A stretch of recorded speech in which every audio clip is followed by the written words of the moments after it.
चलिए बेटा, next is equilibrium. कोई सिस्टम या कोई पार्टिकल इक्विलिब्रियम पे तब होगा जब उसकी वेलोसिटी कांस्टेंट हो, या फिर अगर दूसरे शब्दों में कहूं तो एक्सेलरेशन जीरो हो।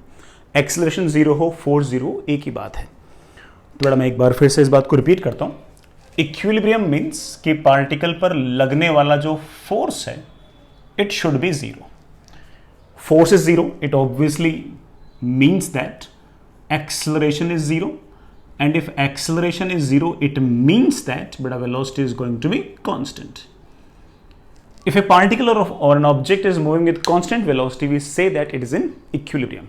This velocity can be zero, this velocity can be non-zero, but it must be constant. Velocity बेटा जीरो भी हो सकती है, नॉन जीरो भी हो सकती है, बस शर्त यह है कि बेटा वेलोसिटी कांस्टेंट रहनी चाहिए। ठीक है, अगली बात बेटा, इस इक्विलिब्रियम को आप दो पार्ट्स में डिवाइड कर सकते हो फिलहाल तो। One is static equilibrium, the another one is dynamic equilibrium. Another one is dynamic equilibrium. Static equilibrium के अंदर बेटा वेलोसिटी जीरो होगी और कांस्टेंट होगी। वेलोसिटी जीरो होगी और कांस्टेंट होगी, मतलब पार्टिकल जो होगा वो रेस्ट पे रहेगा हमेशा ही। पार्टिकल जो है बेटा वो रेस्ट पे रहेगा। पार्टिकल की वेलोसिटी जीरो है एंड जैसे मैंने कहा बेटा क्या रहेगी, कांस्टेंट रहेगी। हमारा जो डायनामिक इक्विलिब्रियम है इसके अंदर बेटा वेलोसिटी जो है वो कांस्टेंट तो होगी मगर जीरो नहीं होगी। It means that velocity will be something non zero, जिसमें पार्टिकल जो है वो किसी कांस्टेंट वेलोसिटी से मूव कर रहा होगा, इसलिए बेटा इसका नाम निकाल दिया डायनामिक इक्विलिब्रियम। बेटा उस वाले पहले वाले केस में स्टैटिक इक्विलिब्रियम, क्योंकि पार्टिकल रेस्ट पे था। इस केस में वेलोसिटी कांस्टेंट है बट बेटा वो जीरो नहीं है। तो इस बार बेटा आपका जो पार्टिकल है बेटा बेसिकली वो मोशन में है। हालांकि दोनों में कॉमन चीज ऑफ कोर्स बेटा यही है कि ना पार्टिकल जो है उसके पास एक्सेलरेशन नहीं है और उसमें बेटा फोर्स भी नहीं है। तो force must be zero, acceleration must be zero, it means that the particle is at equilibrium. Fair enough. चलिए बेटा इस पे कुछ एक सवाल करते हैं, कुछ एक सिचुएशंस देखते हैं बेटा कैसे कैसे सवाल बन सकते हैं, उनको देखते हैं। जैसे सबसे पहले बेटा बिल्कुल आसान से सिचुएशन देख रहा हूं। हमारे पास एक हॉरिजॉन्टल सरफेस है, उस पर एक m मास का ब्लॉक पड़ा है। इस m मास के ब्लॉक पर कौन से फोर्सेस हैं, कितने फोर्सेस हैं, जरा देखिएगा। इस m मास के ब्लॉक को सबसे पहले अर्थ पुल कर रही है नीचे की तरफ, और अर्थ जिस फोर्स से पुल कर रही है you know it very well बेटा, that is the weight of the block, that is the gravitational pull, that is mg। इस mg के कारण ये जो ब्लॉक है ये ऑफ कोर्स बेटा नीचे आना चाहेगा, लेकिन आप जानते हो कि बेटा ये वाला ब्लॉक तो रेस्ट पे है, ये ब्लॉक कहीं जाना तो है नहीं। बेटा अगर ब्लॉक कहीं नहीं जाना तो जरूर बेटा इस फोर्स को कोई ना कोई फोर्स बैलेंस कर रहा होगा। कैसे कि ये ब्लॉक जैसे ही नीचे जाना चाहेगा बेटा वैसे ही नीचे वाले जो सरफेस है वो ऊपर की तरफ एक इलेक्ट्रोमैग्नेटिक फोर्स लगा देगी, ऊपर की तरफ एक पुश लगा देगी। दैट इलेक्ट्रोमैग्नेटिक फोर्स या फिर that push, you know it very well, that push, that electromagnetic force is also known as normal force. बेटा वो हमारा नॉर्मल फोर्स है और इस ब्लॉक पर बेटा ऊपर की तरफ एक नॉर्मल फोर्स लग जाएगा। बेटा ये नॉर्मल फोर्स लगाया किसने, तो आप कह सकते हो कि sir this is basically by ground ने बेटा ये नॉर्मल फोर्स लगाया है। We know that this block is at equilibrium, कहीं नहीं जा रहा, एंड कहीं नहीं जाना it obviously means that acceleration is zero, net force must be zero, net force must be zero, it obviously means that ऊपर का फोर्स बराबर नीचे का फोर्स, ऊपर लग रहा है नॉर्मल बेटा नीचे लग रहा है mg, so we could easily say that normal must be equal to mg। बेटा जो नॉर्मल की वैल्यू है बेटा वो mg के बराबर होनी चाहिए। इसी कहानी को हम थोड़ा सा और आगे बढ़ाते हैं, हम थोड़ा सिचुएशन को और टफ करने की कोशिश करते हैं। बेटा इसमें कुछ और बातें भी डिस्कस करते हैं। हालांकि बातों में बेटा मेरे पास सिर्फ और सिर्फ सवाल ही है। भाई Newton's laws of motion chapter में मेरे पास बताने लायक सिर्फ और सिर्फ एक ही बात थी फिलहाल तो, कि net force is always equals to mass into acceleration, और उसके बाद बेटा सिर्फ और सिर्फ एफबीडी है और सवाल है, बाकी बेटा सारी कहानी वही है। मैं जैसे एक सिचुएशन और कहूं कि बेटा मान लीजिए कि आपके पास इस तरह का सवाल है कि बेटा ये ग्राउंड, इस ग्राउंड पर बेटा 3 ब्लॉक हैं ऐसे, बेटा 3 ब्लॉक हैं ऐसे। इस ब्लॉक का मास बेटा मान लीजिए कि m1 है, इसका मास बेटा m2 है, इसका मास बेटा मान लीजिए m3 है। तीनों के तीनों ब्लॉक जो बड़ा इस तरह से एक हॉरिजॉन्टल सरफेस पर आराम से ऐसे रेस्ट पे बैठे हैं। सवाल बड़ा ये है कि जितने भी नॉर्मल फोर्स है ना इन ब्लॉक्स के बीच में या फिर बड़ा ब्लॉक और ग्राउंड के बीच में, सारे के सारे नॉर्मल फोर्सेस की वैल्यू आपको फाइंड आउट करनी है। फाइंड नॉर्मल फोर्सेस, बेटा सारे के सारे नॉर्मल फोर्सेस आपको फाइंड आउट करने हैं। अभी करते हैं बेटा। सबसे पहले जो m1 मास का ब्लॉक है ना बेटा, उसकी एफबीडी बनाओ। बेटा मैं उसकी एफबीडी यहां कहीं बना रहा हूं। सबसे पहले बेटा आपका ये जो m1 मास का ब्लॉक है, इसको अर्थ पुल करेगी, ग्रेविटेशनल पुल आएगा नीचे की तरफ, बेटा दैट इज m1g। उसके कारण ये ब्लॉक आना चाहेगा नीचे की तरफ, लेकिन आप जानते हैं कि बेटा अर्थ जो है उसको पुश करेगी ऊपर की तरफ, और ऊपर की तरफ पुश करेगी तो नॉर्मल लगेगा ऐसे। लेट्स बेटा दैट नॉर्मल इज n1। किसने लगाया? आप बोलोगे सर ये कॉमन सरफेस है m1 और m2 के बीच की। m1 पर ये कांटेक्ट फोर्स सिर्फ और सिर्फ कौन लगा सकता है? m2 लगा सकता है। तो m2 ने बेटा जरूर ऊपर की तरफ पुश किया होगा, एक इलेक्ट्रोमैग्नेटिक फोर्स लगाया होगा। That electromagnetic force is obviously known as normal, and we could easily say that this n1 is by m2। We know that कि m1 बड़ा ब्लॉक कहीं नहीं जा रहा, बड़ा ब्लॉक कहीं नहीं जा रहा, it is at equilibrium. It obviously means कि ऊपर का फोर्स बराबर नीचे का फोर्स। बड़ा नॉर्मल n1 की वैल्यू बड़े प्यार से आ गई m1g। m2 मास के ब्लॉक को देखो। m2 मास के ब्लॉक की अगर मैं एफबीडी बनाऊं बेटा, उस पर तीन फोर्सेस हैं। एक तो ऑफ कोर्स बड़ा m2g, दूसरा फोर्स इसका दो जनों से कांटेक्ट है। बेटा किस किस से कांटेक्ट है? m1 से भी और m3 से भी। हमने देखा कि m2 ने m1 पर ऊपर की तरफ नॉर्मल लगाया, तो by action reaction pair, by Newton's third law, जो m1 है बेटा वो m2 को पुश करेगा नीचे की तरफ उतने ही फोर्स से। तो नीचे की तरफ बेटा एक फोर्स आ जाएगा बेटा, that will be our n1, and we know that कि बेटा ये किसने लगाया है? ये बेटा लगाया है m1 ने। ये वाला n1 और ये वाला n1 बेटा of course action reaction pair है बाय न्यूटन्स थर्ड लॉ। इन दोनों फोर्सेस के कारण बेटा ये ब्लॉक जो है m2 मास का, ये नीचे आना चाहेगा। जैसे ये नीचे आना चाहेगा कोई इसको आने नहीं देगा। कौन नहीं आने देगा? आप बोलो सर m3 नहीं आने देगा। तो m3 बेटा जरूर ऊपर की तरफ कोई ना कोई पुश लगा रहा होगा, and that push is your normal force. तो आप कह सकते हो कि ऊपर की तरफ एक पुश आ गया बेटा, that push is your n3, and we sorry बेटा उसको n2 लिख देते हैं। दैट इज n2 बेटा किसने लगाया? तो आप बोलोगे सर ऑफ कोर्स है तो m2 ने लगाया। बेटा बताइए m2 मास का ब्लॉक कहां जा रहा है? आप बोलोगे सर कहीं नहीं जा रहा बेटा, कहीं नहीं जा रहा। तो ऊपर का फोर्स बराबर नीचे का फोर्स। नीचे कौन कौन है? नीचे आपका n1 है, नीचे आपका m2g है, और ऊपर आपका n2 है। तो n2 की वैल्यू आ गई। n1 बेटा पहले से m1g है, तो that comes out to be m1g plus m2g। बेटा that comes out to be m1 plus m2g। बेटा this is the normal force between m2 and m3। चलिए बेटा अब m3 जो ब्लॉक है उसकी एफबीडी बनाते हैं। अभी बनाते हैं बेटा। ये रहा हमारा m3 मास का ब्लॉक, उस पर कौन से फोर्स? बेटा m3 मास के ब्लॉक को सबसे पहले बेटा अर्थ पुल कर रही है नीचे की तरफ m3g से। Fair enough. m3 मास का कांटेक्ट दो जनों से है, m2 से भी है और ग्राउंड से भी है। तो ऑफ कोर्स वो दोनों नॉर्मल फोर्स लगाएंगे, इलेक्ट्रोमैग्नेटिक फोर्स लगाएंगे। That normal force is always pushing, push करने वाला होगा। देखते बेटा कैसे लगता है। You know it very well कि m3 ने m2 को ऊपर की तरफ पुश किया था n2 से, तो bye Newton's third law m2 जो होगा वो m3 को पुश करेगा नीचे की तरफ उसी फोर्स n2 से। And we also know that कि this n2 and this n2 both of them are action reaction pairs, but this n2 is of course by m2। Sorry बेटा ये बाई m2 नहीं था बेटा, ये बेटा बाई m3 था। m3 ने इस पर m2 लगाया बेटा। इन दोनों फोर्सेस के कारण m3 वाला ब्लॉक आना चाहेगा नीचे, तो बड़ा नीचे वाले सरफेस उसको आने नहीं देगी, नीचे वाले सरफेस ऊपर की तरफ पुश करेगी, एंड दैट पुश इज बेटा n3। और ऑफ कोर्स बेटा ये किसने लगाया है? तो आप बोलोगे सर ये तो ग्राउंड ने लगाया है सर, तो ग्राउंड। और हम जानते हैं कि ये m3 मास का जो ब्लॉक है बेटा ये इक्विलिब्रियम पे है बेटा। अगर इक्विलिब्रियम पे net force must be zero, net force must be zero, it means that ऊपर का फोर्स बराबर नीचे का फोर्स। बेटा बताना कौन से फोर्स? ऊपर लग रहा है बेटा तुम्हारे पास n3, नीचे लग रहा है बेटा कौन से n2 प्लस m3g। हम चाहते हैं कि नेट फोर्स जीरो हो, तो ऊपर का फोर्स बराबर नीचे का फोर्स। बेटा n2 हम पहले से निकाल चुके हैं, इसकी वैल्यू जैसे रखी बेटा n3 की वैल्यू बड़े प्यार से आ गई है m1 plus m2 plus m3 into g। बेटा ये हमारा नॉर्मल फोर्स है। तो बड़ा इस तरह से बड़े आराम से हम बड़ा इक्विलिब्रियम पोजीशन का यूज करके इस तरह से नॉर्मल फोर्सेस निकाल सकते हैं। कोई बहुत बड़ा ऐसा टास्क नहीं है। I hope you get the point. चलिए बेटा, लेकिन ऑफ कोर्स बेटा सवाल हम इससे टफ बना सकते हैं, सिचुएशंस और टफ क्रिएट कर सकते हैं।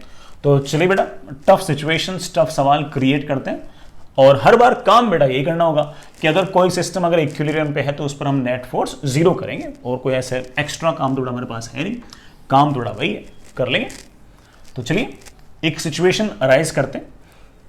अगर बड़ा सिस्टम पर नेट फोर्स जीरो होगा तो बड़ा एक सिचुएशन अराइज कर लेते हैं। नेट फोर्स जीरो होगा तो बड़ा हम सिर्फ और सिर्फ यही काम करते रहेंगे, ऊपर का फोर्स और नीचे का फोर्स, लेफ्ट का फोर्स और राइट का फोर्स, एंड सो ऑन। बड़े आराम से सारे काम बन जाएंगे। बेटा एक सवाल ऐसा बेटा कि ये एक बॉल है m मास की, ये एक वर्टिकल वॉल, स्फेरिकल बॉल बेटा, वर्टिकल वॉल और इंक्लाइंड प्लेन के बीच में फंसी हुई है। इस इंक्लाइंड प्लेन का हॉरिजॉन्टल से जो एंगल थीटा है बड़ा वो गिवन है, this is theta, this is बड़ा योर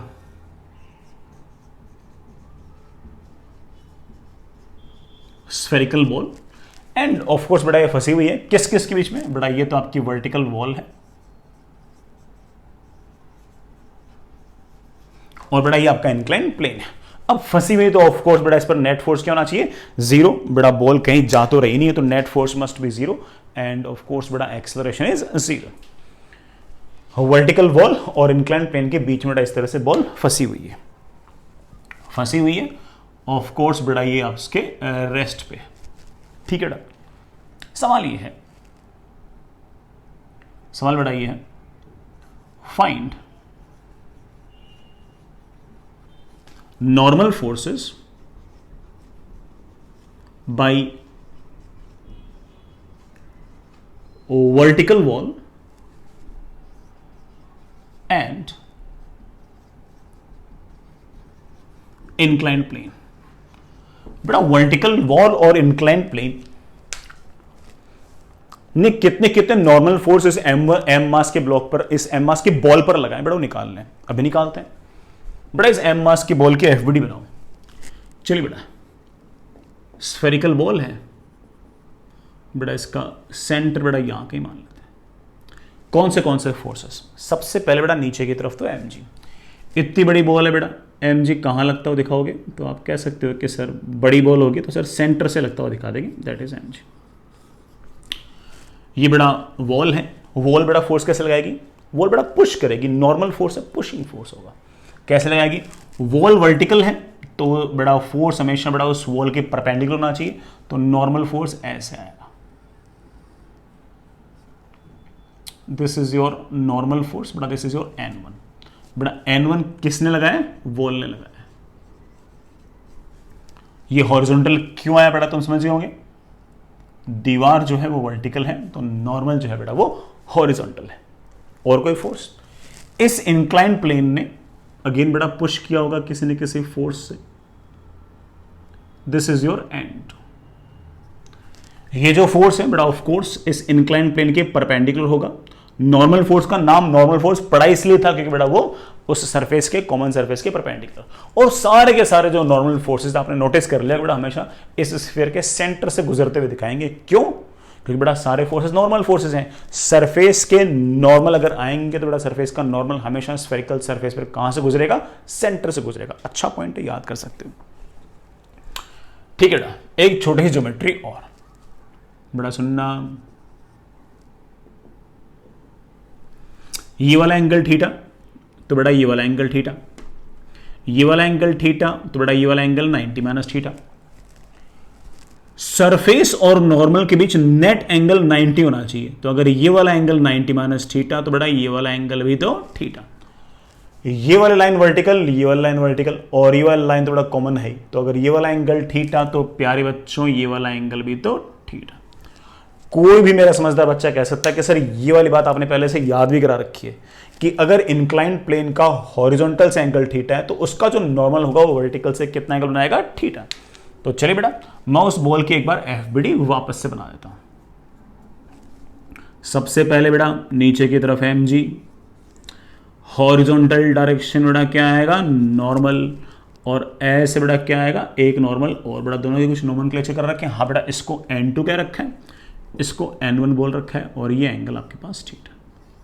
हम जानते हैं कि बेटा बॉल जो है वो इक्विलिब्रियम पे है, और इक्विलिब्रियम पे बेटा net force must be zero. Sir किस तरफ नेट फोर्स जीरो, हर तरफ नेट फोर्स जीरो, हॉरिजॉन्टल में, वर्टिकल में, इधर उधर हर डायरेक्शन में नेट फोर्स जीरो है। मगर कुछ ना समझ में आया तो बेटा वर्टिकल में और हॉरिजॉन्टल में नेट फोर्स जीरो कर दिया को आसान पड़ता है। तो मैंने एक काम किया, मैंने इस बॉल के जो फोर्सेस थे उनको ऐसे लिखा कि mg वैसे का वैसा ही, n1 बेटा वैसे का वैसा ही, जो n2 है उसके दो कंपोनेंट कर लिए। वर्टिकल डायरेक्शन में आएगा n2 का cos थीटा, हॉरिजॉन्टल में आएगा n2 का sin थीटा।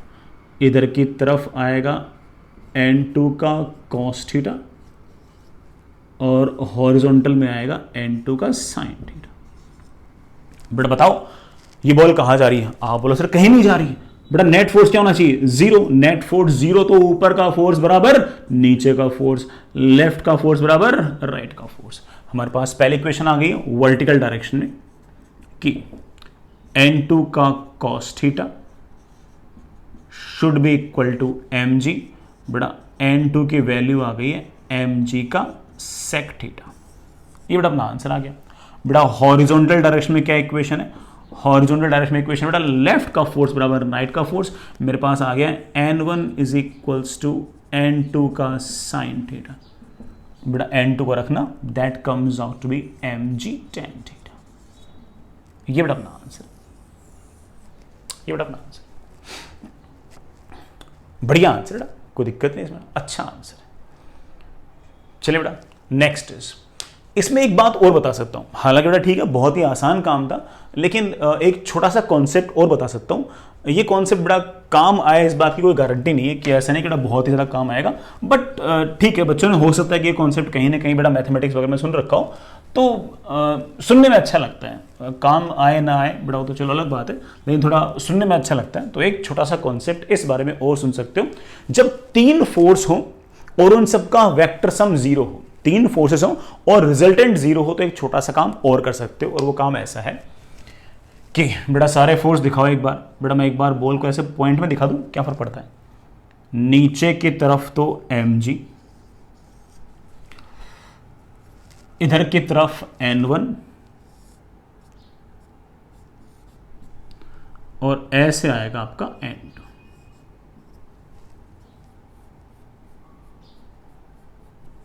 ठीक है ना, वी नो दैट कि दिस एंगल इज 90 डिग्री। बड़ा ये एंगल थीटा था, तो ये एंगल आपके पास आ गया बेटा 90 डिग्री प्लस थीटा। ठीक है ना, ये हम जानते बेटा फिर से 90, ये थीटा था तो ये 90 माइनस थीटा, 90 माइनस थीटा और 90। बेटा मेरे ख्याल से ये वाला एंगल आ गया 180 डिग्री माइनस थीटा। ठीक है ना, अब मैं कह रहा हूं कि ये वाला वेक्टर, ये वाला वेक्टर और ये वाला वेक्टर, इन तीनों का सम जीरो है, तो है ना triangle law of vector addition से इस बात का यूज करते हैं। मतलब triangle law of vector addition से इस बात का यूज करते हैं। देखना ना कैसे कर रहा हूं मैं, triangle law of vector addition से इस बात का कैसे यूज कर सकता हूं। मैं ऐसे कह सकता हूं कि mg ऐसे, this is our mg vector,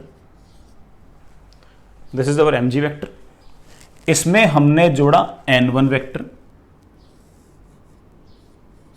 इसमें हमने जोड़ा n1 वेक्टर, n1 वेक्टर के अंदर हमने जोड़ा n2 वेक्टर। बट हम vectors are movable in space, n2 कैसे ले आओ, ये है आपका n2 वेक्टर, ये mg, ये n1 और ये n2। This vector plus this vector plus this vector should be equal to zero, should be equal to zero. अब देखना बेटा, ये तेरा mg है और ये n1 है। बेटा ये एंगल तुम भली बात ही जानते हो, बेटा ये वाला एंगल कितना आएगा बेटा 90, ये तो 90 बेटा तय था। ये वाला एंगल कितना आएगा बेटा, ये वाला एंगल कितना आएगा बेटा, मैंने ध्यान से देखना कौन सा एंगल पूछ रहा हूं, ये n1 और n2 के बीच। बेटा एक तरह से मैंने इस n1 को ऐसे रखा है और इस N2 को बेटा यूं चलाते चलाते चलाते चलाते ऐसे ले आओ, तो ये वाला एंगल आपका थीटा, तो बेटा जी ये वाला एंगल भी आपका थीटा, और अगर ये वाला एंगल आपके पास थीटा, तो बेटा ये वाला एंगल 90 माइनस थीटा, तो आप कह सकते हो कि बेटा this angle will be 90 minus theta. ये 90 माइनस थीटा, ये बेटा आपके पास 90, तो बेटा पक्की बात है कि this angle must be equals to theta. मैं यहां पर एक साइन लॉ लगा सकता हूं, sine law says that, but I really hope कि आप लोग बड़ा हल्का फुल्का साइन लॉ आता होगा। ट्राइंगल में साइन लॉ सेज दैट कि n1 divide by sine theta should be equal to mg divide by sine 90 minus theta, mg divided by sine 90 minus theta, mg divide by sine 90 minus theta should be equal to n2 divide by sine 90। ले बेटा मेरे पास आ गया n1 upon sine theta is equals to mg upon cos theta that is equals to n2। ले बेटा n2 की value तो आ गई है mg अपॉन कॉस थीटा, बेटा that is mg sec theta, और n1 की वैल्यू आ गई बेटा, कितनी वैल्यू आ गई है, n1 is equals to mg बेटा sine theta upon cos theta, बेटा बेसिकली कितना आ गया, tan थीटा। तो इस तरह से बेटा किसी को triangle law of vector addition वगैरह आता हो तो वो इस तरह से भी सोच सकता है। मैं ऐसा नहीं कह रहा हूं कि ऐसा सोचना है, लेकिन किसी बच्चे ने हो सकता है कि इस तरह से कभी कोई सॉल्यूशन देखा हो, हमने जो किया था वो बेस्ट था, लेकिन बेटा हो सकता है किसी बच्चे ने इस तरह से सोचा हो तो बेटा वो इसको इस तरह से भी याद कर सकता है। जो बात मैंने बताई है इस बात को मैथमेटिक्स में लामीज थ्योरम भी कहते हैं और उसका एक फॉर्मूला भी बनता है, आप चाहे तो याद कर सकते हो, आप बेटा चाहे तो याद कर सकते हो। और बेटा वो थ्योरम ये कहती है, सुनना बेटा मैंने तो बताया ना एग्जैक्टली वही कहानी है, अलग से नहीं है। इट सेज दैट कि कोई मान लीजिए बेटा तीन फोर्सेस हो इस तरह से, F1 F2 और F3। F1 के सामने वाला ये एंगल अल्फा हो, F2 के सामने वाला एंगल ये बीटा हो, और F3 के सामने वाला ये एंगल गामा हो। तो अगेन बेटा वही इन तीनों के तीनों वेक्टर्स को बड़ा अरेंज कर दो, फिर से साइन लॉ लगा दो, जो रिजल्ट आएगा बड़ा उसको हम लामीज थ्योरम कहते हैं। दैट वन सेज दैट कि F1 divide by sine alpha should be equal to F2 divided by sin beta, should be equal to F2 divided by sin beta, should be equal to F3 divided by sin gamma, should be equal to F3 divided by sin gamma. This is known as beta your Lami's theorem। हालांकि मैं बहुत clearly बोल दूं कि ये बेटा हमारा सिर्फ और सिर्फ ट्राइंगल लॉ वेक्टर एडिशन या फिर बेटा जो अपने क्या किया था, हाँ साइन लॉ, बेटा उसी का रिजल्ट है, कोई ऐसे अलग से चीज नहीं है।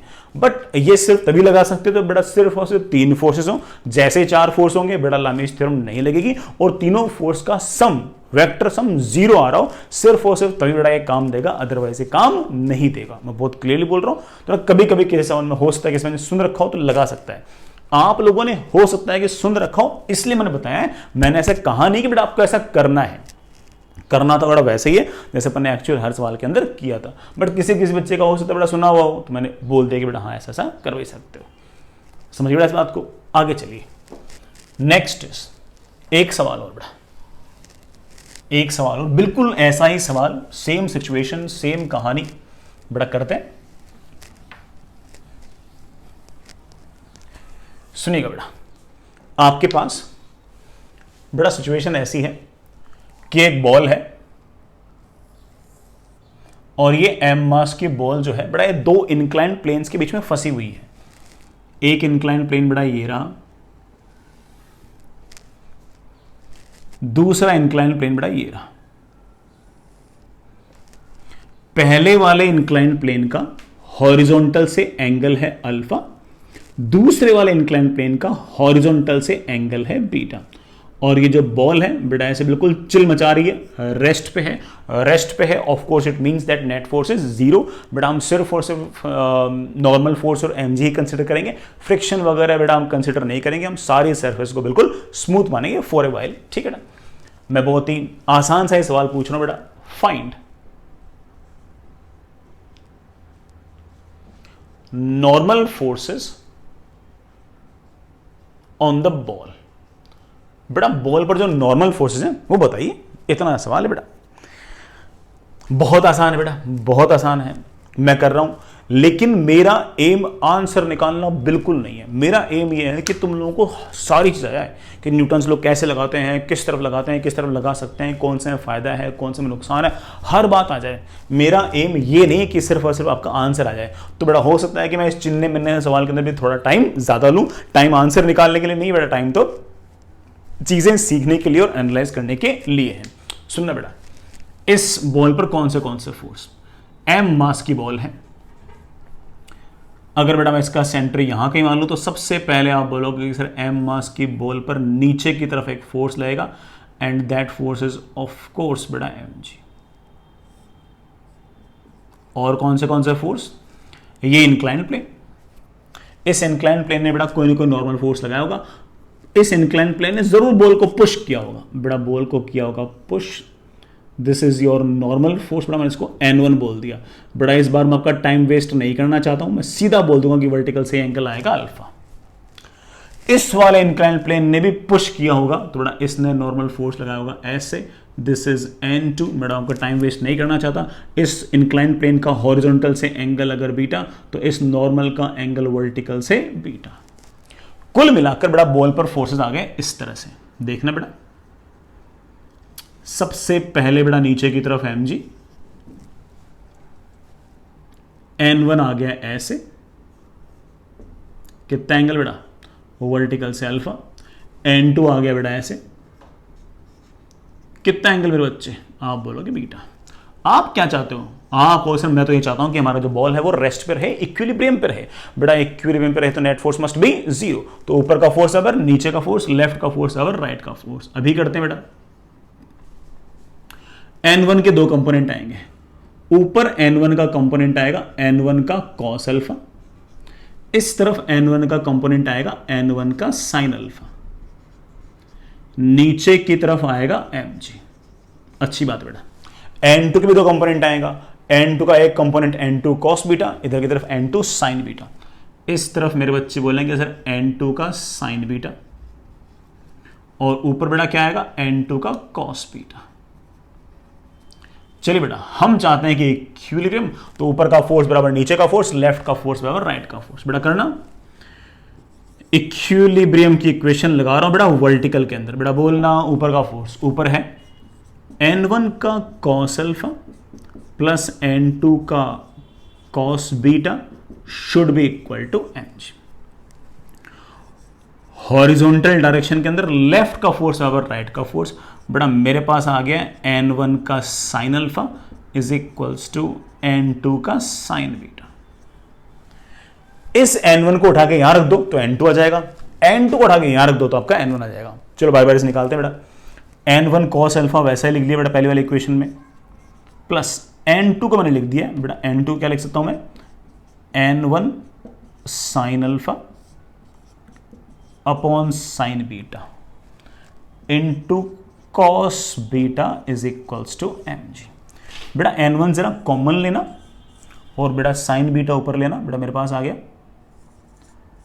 cos alpha sine beta plus beta sine alpha cos beta upon sine beta is equals बेटा कितना आ गया, mg।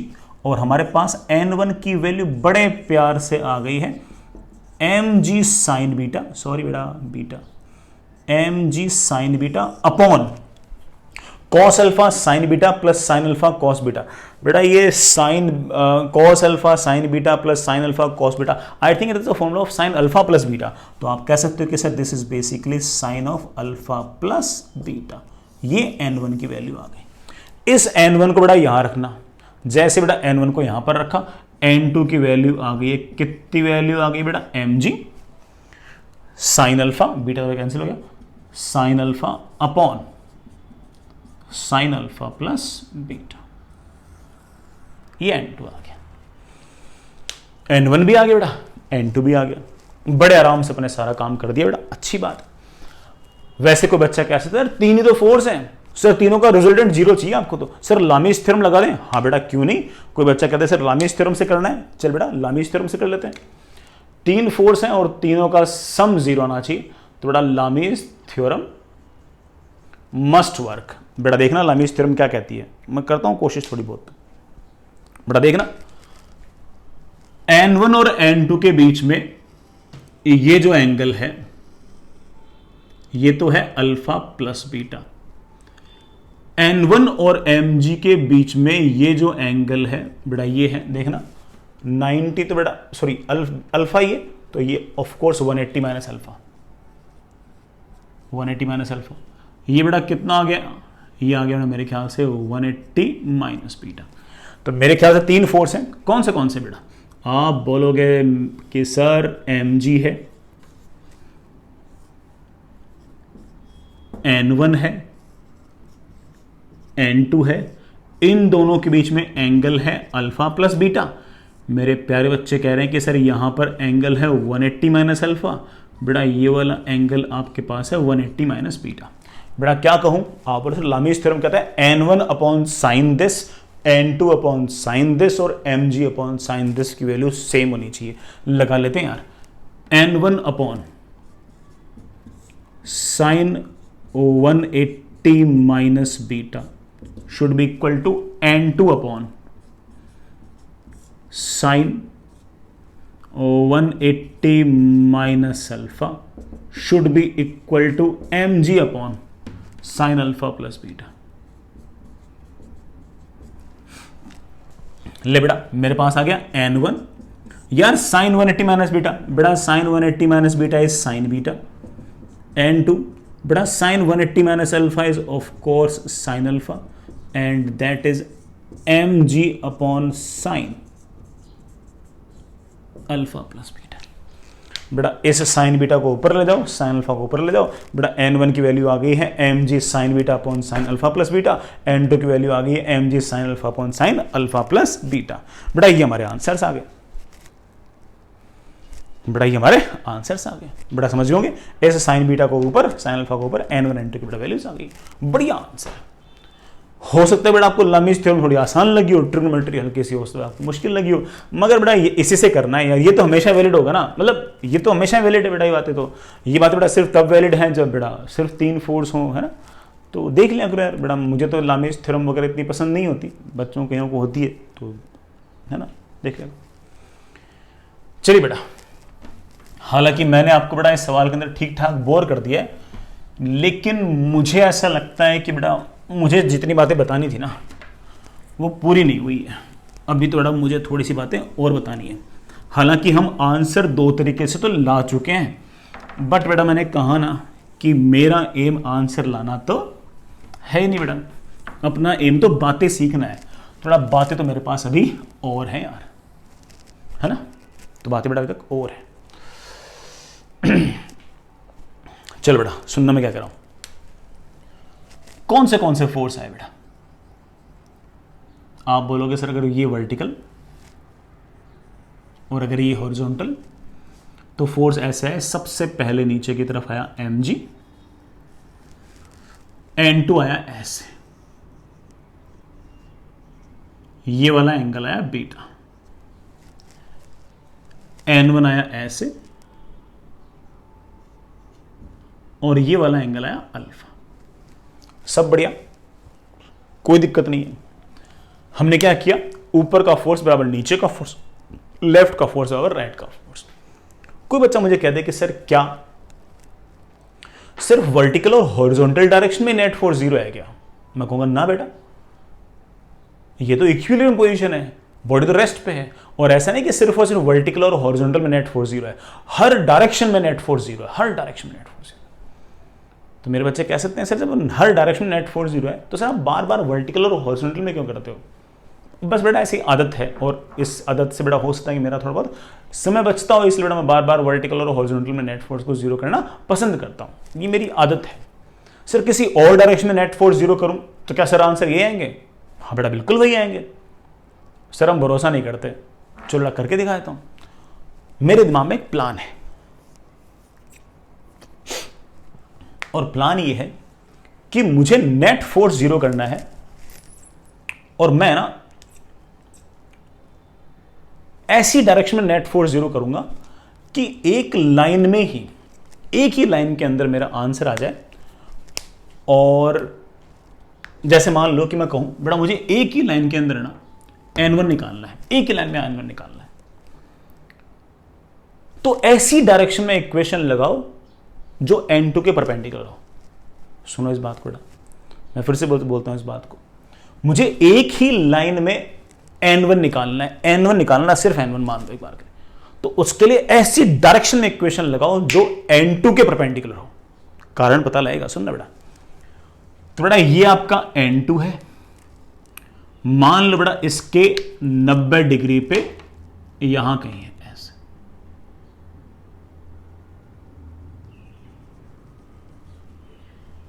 ये है इसका 90 डिग्री। मतलब ये सारा का सारा जो एंगल है ये 90 है। अब मैं ये कहना चाहता हूं कि अगर हर डायरेक्शन में अगर नेट फोर्स जीरो है तो इसका मतलब इस डायरेक्शन में नेट फोर्स जीरो होना चाहिए। आप बोलोगे हाँ सर होना तो चाहिए। अब सुनना, पूरी बात सुनना बेटा। टोटल एंगल बेटा तेरे पास 90 है, ठीक है। ये वाला एंगल तेरे पास बीटा है, तो ये वाला एंगल पूरा, टोटल एंगल यहां से यहां तक का 90 है, उसमें से ये वाला एंगल बीटा है, तो ये वाला एंगल भी तो आपका बीटा हो गया यहां से यहां तक का। और अगर ये वाला एंगल बीटा हो गया तो इसके, सॉरी बेटा बीटा नहीं, टोटल एंगल ये 90 था, उसमें से ये बीटा हो गया, तो ये आपका 90 माइनस बीटा। और अगर ये 90 माइनस बीटा तो बेटा this angle also should be equal to 90 minus beta. सुनना पूरी बात, अभी देख सब आ जाएगा, सब आ जाएगा। मैं इस तरफ न्यूटन्स लॉ ऑफ मोशन लगाने के मूड में हूं, मैं कारण बताऊंगा कारण। अब सुनना बेटा, टोटल एंगल बेटा तेरे पास 90 था, उसमें से अल्फा प्लस बीटा ये हो गया, तो ये वाला जो एंगल है, ये वाला जो एंगल है, ये कितना हो गया? ये हो गया 90 माइनस अल्फा प्लस बीटा। बड़ा दिख तो गया सबको। टोटल एंगल यहां से यहां तक का 90 था, उसमें से बीटा ये था, तो ये हो गया 90 माइनस बीटा, ये 90 माइनस बीटा, तो ये भी 90 माइनस बीटा। फिर मैंने कहा टोटल एंगल 90 है, उसमें से यहां तक का एंगल अल्फा प्लस बीटा, तो ये वाला एंगल कितना होता मेरे बच्चे? वैसे 90 माइनस अल्फा प्लस बीटा। तो बेटा मैं ये कहना चाहता हूं कि मैं इस लाइन के लॉन्ग नेट फोर्स जीरो करना चाहता हूं। सिर्फ फायदा क्या है? फायदा नजर आएगा, नजर आएगा। इस लाइन के लॉन्ग अगर नेट फोर्स जीरो करना चाह रहे हो तो इस तरफ कंपोनेंट्स लो। n1 का कंपोनेंट आएगा इस तरफ और mg का कंपोनेंट आएगा इस तरफ, और n2 का तो इस तरफ कंपोनेंट आएगा ही नहीं। सर क्यों नहीं आएगा? हमने जानबूझ के ये लाइन बनाई किस तरफ है? n2 के परपेंडिकुलर। n2 का कोई भी कंपोनेंट उसके परपेंडिकुलर डायरेक्शन में तो नहीं आएगा। अब हम जानते हैं कि n1 का कंपोनेंट इस लाइन के लॉन्ग जो आएगा बड़ा, that will be n1 into cos of 90 degree minus alpha plus beta. We know that कि it is n1 sine alpha plus beta. इधर की तरफ it should be equal to mg का इधर वाला कंपोनेंट। बेटा mg का इधर वाला कंपोनेंट क्या होगा? ये कंपोनेंट होगा mg का cos 90 माइनस बीटा। बेटा mg का cos 90 minus beta is of course mg का sin बीटा। इस तरफ अगर आपका नेट फोर्स जीरो होना चाहिए तो this force should be equal to this force. तो n1 times sine alpha plus beta should be equal to mg sine beta, और n1 की बेटा वैल्यू आ गई है mg साइन बीटा अपॉन बेटा साइन अल्फा प्लस बीटा। ये आपका n1 आ गया। बढ़िया है, तगड़ा है। आई होप समझ गए बेटा। तो मैंने जानबूझ के न्यूटन लॉ ऑफ मोशन किस तरफ लगाया? मैंने लगाया n2 के परपेंडिकुलर, इसलिए कि अब n2 का उस लाइन के लॉन्ग कंपोनेंट आएगा नहीं, और बाकी बचे दो फोर्स, उन दोनों कंपोनेंट उस तरफ ले लो और दिस इक्वल्स टू दिस कर दो। बड़े आराम से आंसर आ गया। चलो आपकी प्रैक्टिस के लिए एक बार फिर से ये वाला काम करते हैं, ठीक है ना? आपको अच्छा लगे इसलिए एक काम और करते हैं, और इस बार ना अपन ना n2 निकालते हैं। अभी हमने अपने n1 निकाला, अब बेटा n2 निकालते हैं। मुझे एक लाइन में n2 चाहिए, मुझे तो एक ही इक्वेशन में N2 चाहिए। अगर एक इक्वेशन में N2 चाहिए तो कोशिश ऐसी करो कि इक्वेशन में N1 आए नहीं। N1 किस तरफ इक्वेशन लिखोगे तो नहीं आएगा। तो आप बोलोगे सर अगर मैं ऐसी लाइन के लॉन्ग इक्वेशन लगाऊं जो N1 के परपेंडिकुलर हो तो उस तरफ सर N1 नहीं आएगा। सिर्फ दो ही फोर्स आएंगे, एक तो N2 का कंपोनेंट और एक mg का कंपोनेंट। भगवान करे दोनों इक्वल अपोजिट हो जाएंगे तो नेट फोर्स क्या आ जाएगा, जीरो। और तो नेट फोर्स जीरो हर डायरेक्शन में करना, हम हर डायरेक्शन में जीरो कर सकते हैं क्योंकि ऑब्जेक्ट जो है तो इक्विलिब्रियम पे है, वर्टिकल और हॉरिजॉन्टल नहीं हो तो हर डायरेक्शन में ही काम देगी। तो चलिए बेटा कोशिश करते हैं, लेट्स से कोशिश करते हैं। बेटा मैं नया डायग्राम बना रहा हूं, आप भी बेटा नया डायग्राम बना सकते हो। कौन से फोर्सेस, बेटा सबसे पहले नीचे की तरफ mg, बेटा ये वर्टिकल, ये बेटा तेरे पास N2, ये वाला एंगल प्यारे बच्चों कितना मेरे पास अल्फा, बेटा मेरे पास ये N1 और ये एंगल है अल्फा। सॉरी बेटा ये अल्फा है, ये बीटा है। मुझे एक लाइन में N2 चाहिए। एक लाइन में अगर N2 चाहिए तो इसका मतलब ऐसी इक्वेशन लिखो कि N1 ना आए। N1 किस तरफ नहीं आएगा, आप बोलोगे सर N1 जो ना वो अपने से परपेंडिकुलर डायरेक्शन में नहीं आएगा। तो मैंने जानबूझ के बेटा ऐसे N1 के परपेंडिकुलर डायरेक्शन में एक लाइन खींच दी। हम जानते हैं कि हमने लाइन कैसे बनाई है, हमने लाइन बनाई है N1 के परपेंडिकुलर ऐसे। आराम आराम से देखना, कोई जल्दबाजी नहीं बेटा। ये एंगल आपके पास है अल्फा, टोटल एंगल है 90, तो ये एंगल आपके पास हो गया 90 माइनस अल्फा। ये अल्फा है, ये 90 था तो ये 90 माइनस अल्फा। अगर ये 90 माइनस अल्फा तो इसके जस्ट अपोजिट बेटा ये भी 90 माइनस अल्फा।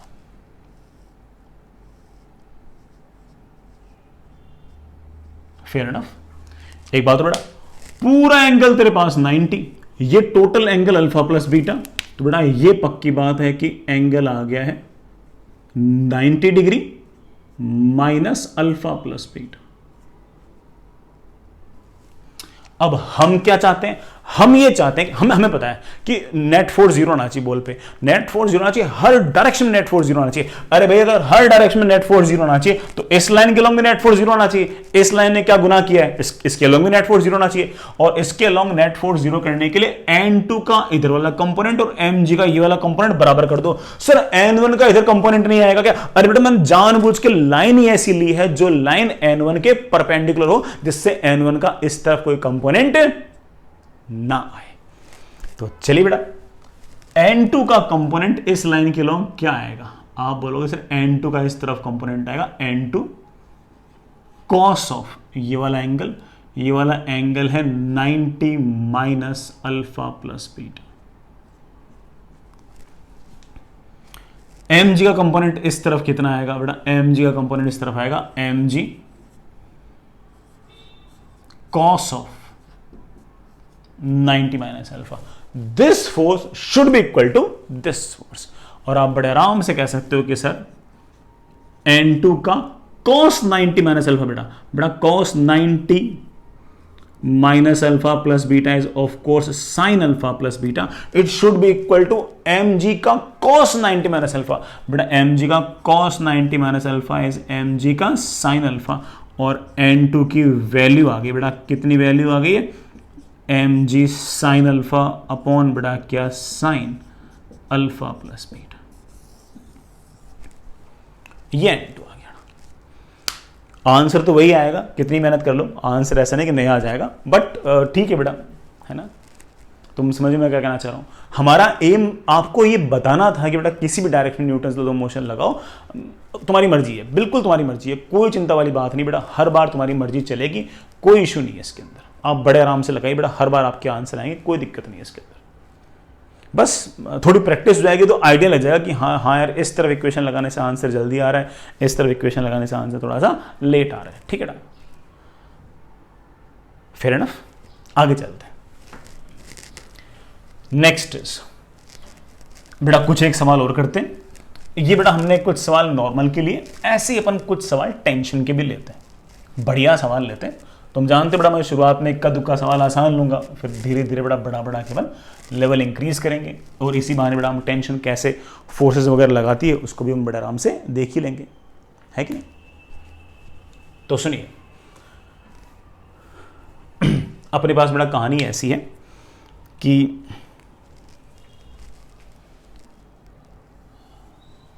ये बड़ा कोई फिक्स सरफेस, मासलेस स्ट्रिंग, बड़ा ये 2 kg का ब्लॉक, मासलेस स्ट्रिंग, 3 kg का block. This is your massless string 1, बड़ा this is your massless string 2. बड़ा वेरी लाइट स्ट्रिंग या बड़ा आइडियल स्ट्रिंग्स, ऐसे शब्द यूज करते हैं ऐसी स्ट्रिंग्स के लिए. बड़ा जो शब्द यूज करते हैं बड़ा दैट है आइडियल स्ट्रिंग्स,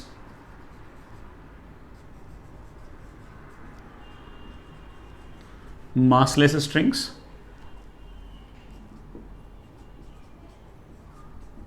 लाइट स्ट्रिंग्स.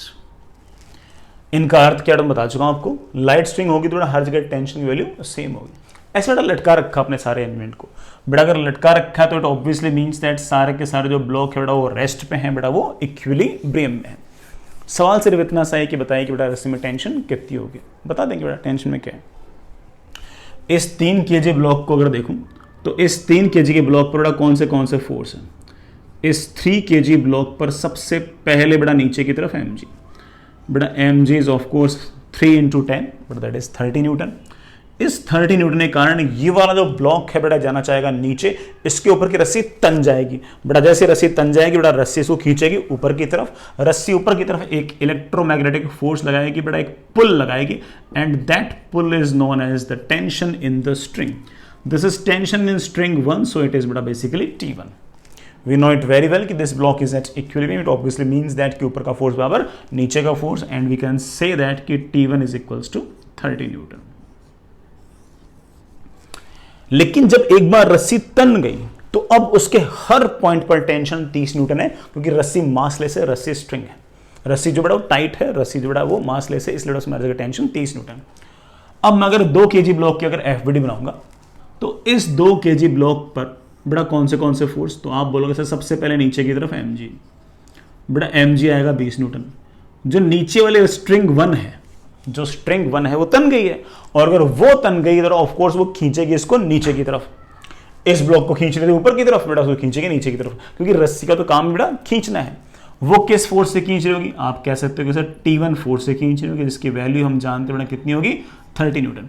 इन दोनों फोर्सेस के कारण ये 2 kg का जो ब्लॉक है ये आना चाहेगा नीचे. जैसे बेटा आना चाहेगा नीचे, ऊपर वाली रस्सी बिल्कुल तन जाएगी. बेटा जैसे वो तनेगी ऊपर की तरफ कोई ना कोई टेंशन लगाएगी, बेटा that tension is of course your T2. We know that this 2 kg block is at equilibrium, and if it is at equilibrium we could easily say कि ऊपर का फोर्स बराबर नीचे का फोर्स, और हम कह सकते हैं कि T2 should be equal to 20 + 30, but that comes out to be 50 Newton. बढ़िया आंसर है, कोई बहुत बड़ा इसमें टास्क तो था नहीं है. लेकिन बेटा रस्सी वाले केस में हमसे सिचुएशंस थोड़ी सी और भी पूछ सकते हैं.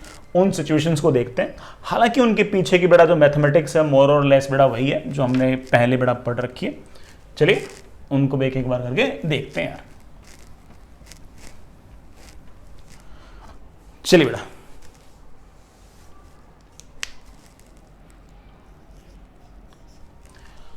सिचुएशन ऐसी है. हाँ बेटा सिचुएशन ऐसी है कि आपके पास बेटा कोई फिक्स्ड सीलिंग बेटा छत, उससे बेटा 2 स्ट्रिंग्स निकली हुई हैं ऐसे और ऐसे. बेटा इस हॉरिजॉन्टल सीलिंग से बेटा ये वाला एंगल 37 डिग्री है, ये वाला एंगल 53 डिग्री. ये बेटा एक थर्ड स्ट्रिंग है, और बेटा ये कोई आपके पास 10 kg का ब्लॉक है. ये स्ट्रिंग 1, ये स्ट्रिंग 2, ये string 3, all of them are ideal strings. बेटा बिल्कुल ideal strings. Find tension in all the strings. Find tension in all strings. बेटा सारी के सारी रस्सियों में टेंशन निकालिए, अभी निकालते हैं।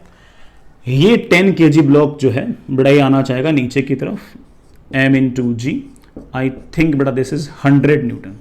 जैसे ही बेटा ये आना चाहेगा नीचे, रस्सी तन जाएगी बेटा, जैसे रस्सी तन गई इसमें टेंशन आ जाएगी ऊपर की तरफ। बेटा इस टेंशन मैंने T1 बोल दिया। आप जानते हैं बेटा सिस्टम कहीं जाने से रहा, नेट फोर्स मस्ट बी 0, ऊपर का फोर्स और नीचे का फोर्स। बेटा T1 की value comes out to be 100 Newton.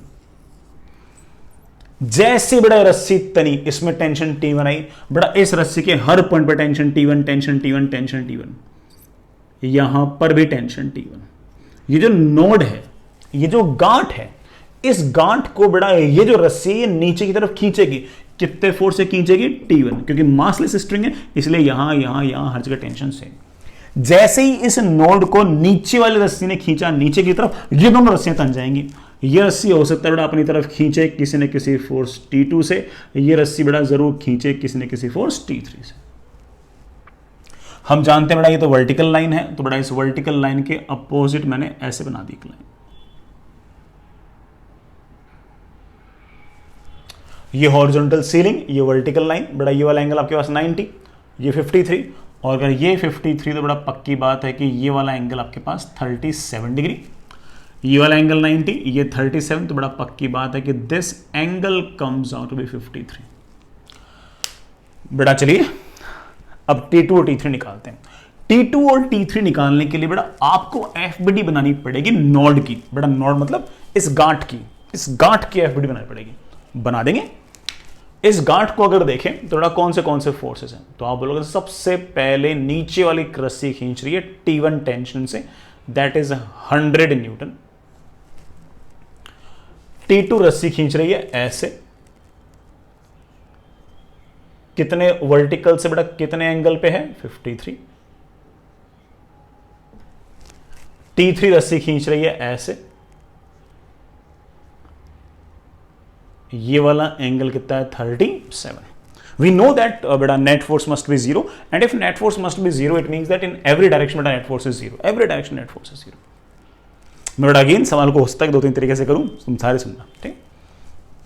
बेटा कंपोनेंट करो वर्टिकल में और हॉरिजॉन्टल में। अभी करता हूं बेटा T2 के दो कंपोनेंट, T2 का cos 53 आएगा ऊपर,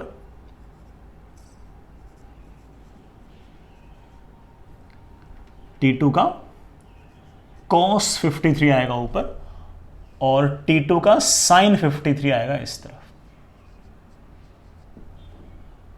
mg 100 न्यूटन आएगा नीचे। T3 के बेटा दो कंपोनेंट आएंगे, इस तरफ आएगा T3 का sin 37 और ऊपर की तरफ आएगा T3 का cos 37। वी नो दैट कि बेटा अगर अच्छा बेटा नोड जो है ना उसमें खुद का मास नहीं है बेटा, नोड तो रस्सी का ही पार्ट है ना, गांठ तो बेटा रस्सी का ही पार्ट है, तो रस्सी मासलेस तो बेटा गांठ भी तो मासलेस, तो कोई उसका कोई mg नहीं है बेटा, बस ये T1 है, ये T2 थी, ये T3।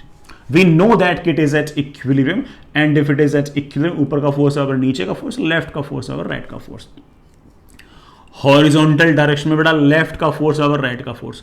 T2 sin 53 बेटा sin 53 is 4/5 should be equal to T3 sin 37, that is T3 sin 37 is 3/5 बेटा 3/5 बेटा 5 कैंसिल हो गया। पहली इक्वेशन आ गई बेटा 4 times T2 is 3 times T3, अच्छी इक्वेशन है। वर्टिकल डायरेक्शन में मेरे प्यारे बच्चों क्या इक्वेशन है, T2 का cos 53 बेटा T2 का cos 53 बेटा cos 53 is 3/5 प्लस T3 का cos 37, T3 का cos 37 is 4/5 should be equal to 100। बेटा मेरे पास आ गया 3 times T2 plus 4 times T3 is equals to 500। ठीक है बेटा, अब निकाल लेते हैं यार 3 times T2 plus 4 times T3। बेटा T3 को मैं बड़ा आराम से लिख सकता हूं, क्या लिख सकता हूं, 4 times T2 upon 3, 4 times T2 upon, बेटा मेरे पास आ गया that is equals to T2 बेटा 9 प्लस 16 बेटा कितना हो गया 25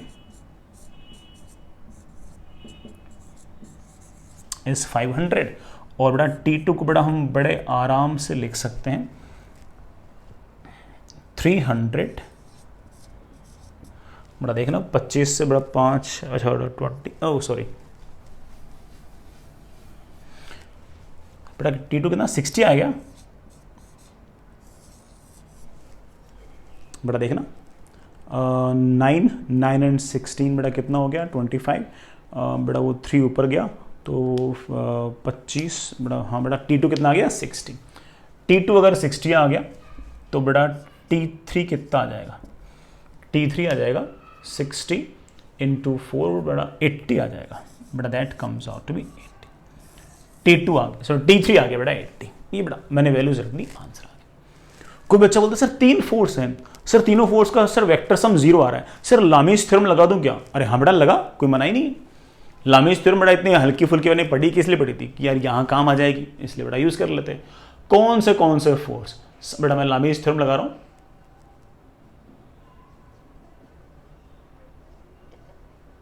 सबसे पहले नीचे की तरफ 100 न्यूटन, अच्छी बात है। T2 लग रहा है ऐसे, T3 लग रहा है ऐसे, इन दोनों के बीच में बेटा एंगल है 53 प्लस 37 बेटा कितना 90। ये वाला एंगल बेटा कितना है, सबको नजर आ गया बेटा, ये 53 है तो बेटा ये 180 डिग्री माइनस 53। ये वाला एंगल बेटा कितना है बेटा, ये वाला एंगल है 180 degree minus 37। Lami's theorem says that कि 100 upon sine 90 should be equal to T2 upon, oh sorry T2 upon sin 180 minus 37। बेटा sin 180 minus 37 और sin 37 एक ही बात है, तो आप कह सकते हो कि sir this is sin 37 should be equal to T3 upon sin 180 minus 53। बेटा sin 180 minus 53 लिख दो या बेटा sin 53 लिख दो, एक बात है, sin 53 100 T2 sin 37 बेटा sin 37 इज 3/5 बेटा sin 53 इज 4/5। बेटा इन दोनों को बराबर किया तो बेटा वो 20 आ गया, 20 इंटू 3 बेटा T2 कितना आ गया 60 न्यूटन। बेटा इन दोनों बराबर किया बेटा 20 इंटू 4 बेटा, ओ सॉरी बेटा T3 है बेटा, T3 comes out to be 80 newton. बड़ा ही आंसर आ गया, बढ़िया आंसर बेटा, कोई दिक्कत नहीं है ना। हमारे बेटा आंसर आ चुके हैं, हम सारी बातें सीख चुके हैं, बट फिर भी मैं चाहता हूं कि मैं मेरे बच्चों को एक छोटी सी बात और बताऊं।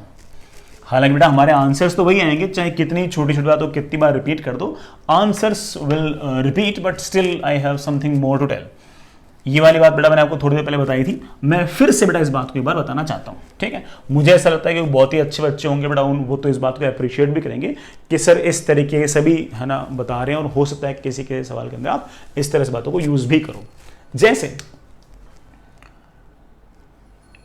ये बेटा अपना पार्टिकल, सो बेटा नॉड पर बेटा नीचे की तरफ 100 न्यूटन, ठीक है ना। आपका T3 ऐसे और T2 ऐसे, ये वाला एंगल 53, ये वाला एंगल 37, तो नेट एंगल बेटा कितना हो गया 90 डिग्री। नेट कितना हो गया 90, उसमें से हम जानते हैं कि ये वाला 37 है और ये वाला 53। अब देखना, मेरा एम एक तरह से ऐसा है कि मैं एक लाइन में मतलब एक ही इक्वेशन में T3 निकाल लूं, एक ही इक्वेशन में T3। सर दो इक्वेशन है, सॉरी दो अननोन है T2 और T3, उनको सोल्व करने से दो इक्वेशन चाहिए। मानता हूं बेटा अगर दो अननोन होंगे तो उनको सोल्व करने के लिए दो इक्वेशन चाहिए होंगे, लेकिन अगर मैं कहूं कि ऐसी इक्वेशन लिखते हैं कि T2 आए नहीं, सर T2 कैसे नहीं आएगा बेटा? T2 तब नहीं आएगा जब मैं Newton's laws of motion T2 के परपेंडिकुलर डायरेक्शन में लगाऊं। T2 से कितने एंगल पे 90 पे, अरे 90 तो यही है। काश मैं इस लाइन के along Newton's law of motion लगा तो मजा आ जाए।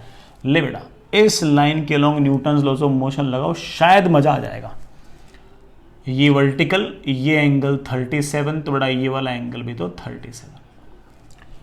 100 का इस तरफ कंपोनेंट क्या आएगा? एवरीवन नोज कि 100 का इस तरफ कंपोनेंट आएगा 100 का cos 37। हमने क्या रखा है कि हमारी नॉड इक्विलिब्रियम पे, अगर इक्विलिब्रियम पे है तो net force must be zero, and net force must be zero it doesn't mean कि सिर्फ और सिर्फ वर्टिकल और हॉरिजॉन्टल में नेट फोर्स जीरो है, हर डायरेक्शन में नेट फोर्स जीरो है। और अगर हर डायरेक्शन में नेट फोर्स जीरो है तो क्या इस लाइन के अलॉन्ग में नेट फोर्स जीरो है क्या? यस। तो T3 should be equal to this. Sir T2 का कंपोनेंट क्यों नहीं लेते? बेटा T2 का कंपोनेंट इसलिए नहीं लिया क्योंकि बेटा T2 यहां से कितना एंगल बना के बैठा है 90। T2 का इधर कंपोनेंट आएगा T2 cos 90। अरे cos 90 क्या होता है? जीरो। तो T2 का इस तरह कोई कंपोनेंट आएगा ही नहीं। तो आप कह सकते हो कि T3 इस तरफ T3 पूरा है शुड बी इक्वल टू 100 का इस तरफ क्या बेटा? cos 37। बेटा मेरे पास बड़े आराम से आ गया T3 इज इक्वल्स टू 100। बेटा cos 37 इज 4/5। बेटा that comes out to be 80 newton. कोई कहते सर एक लाइन में T2 निकालना हो तो बेटा एक लाइन में अगर T2 निकालना हो तो इक्वेशन बनाओ, FBD बनाओ, न्यूटन लॉ ऑफ मोशन लगाओ। किस तरफ? T3 के परपेंडिकुलर। T3 के परपेंडिकुलर कौन होगा? अरे यही लाइन हो जाएगी, यही लाइन बना सकते बेटा। आपका आंसर बिल्कुल वही 60 न्यूटन वापस से आ ही जाएगा, कोई दिक्कत इसके अंदर आपको नहीं आएगी। ठीक है बेटा आगे चलते हैं, समझिए इस बात को यार। बेटा चलिए जल्दी जल्दी बेटा हम 2 सवाल और निपटाते हैं। बड़ा बढ़िया बढ़िया सवाल है। मैं हर सवाल को बेटा थोड़ा सा एग्जॉस्टिवली बता रहा हूँ, थोड़ा बड़ा करके बता रहा हूँ क्योंकि मेरे पास यार थोड़ी बातें ज़्यादा ही बताने के लिए। तो हो सकता है बेटा अपन सवालों की संख्या तो ऐसे 2-3 ही की होंगी, लेकिन अपन ने बात तो खूब सारी सीखी है ना। FBD कैसे बननी है, न्यूटन्स लॉ ऑफ मोशन कैसे बेटा हम किसी डायरेक्शन में लगाएं, आंसर तो आना ही चाहिए वगैरह वगैरह इस तरह की बात। एक और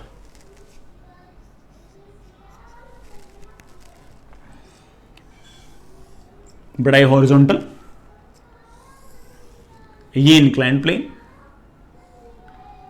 इस इंक्लाइन प्लेन का एंगल थीटा। इस इंक्लाइन प्लेन पर एक m मास का ब्लॉक है बेटा।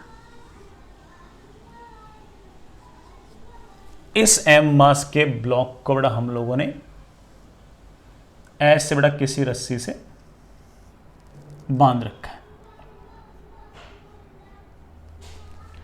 मासलेस आइडियल स्ट्रिंग और बेटा बांध रखा है तो ऑफ कोर्स बेटा ये जो m मास का ब्लॉक है ये इक्विलिब्रियम पे है। और अगर इक्विलिब्रियम पे है तो net force must be zero, net force must be zero. ठीक है ना। Find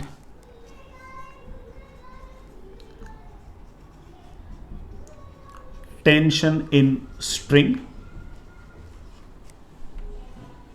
and normal force between block and inclined plane। बेटा ब्लॉक और इंक्लाइंड प्लेन के बीच नॉर्मल फोर्स निकालो और बेटा ऑफ कोर्स बेटा रस्सी के अंदर टेंशन निकालो। निकालते बेटा इस m मास के ब्लॉक पर कौन से फोर्स है? आप बोलोगे सर सबसे पहले नीचे की तरफ है mg, रस्सी खींच जाएगी बेटा, रस्सी में तनाव आएगा, रस्सी में टेंशन आएगी, रस्सी बेटा खींचेगी अपनी तरफ किसी न किसी टेंशन T से। ये जो बड़ा ब्लॉक है इसको नीचे ऊपर सरफेस से पुश करेगी ऐसे। पुश हमेशा कैसे होगा? ऑफ कोर्स बेटा जो कॉमन सरफेस है उसके परपेंडिकुलर होगा।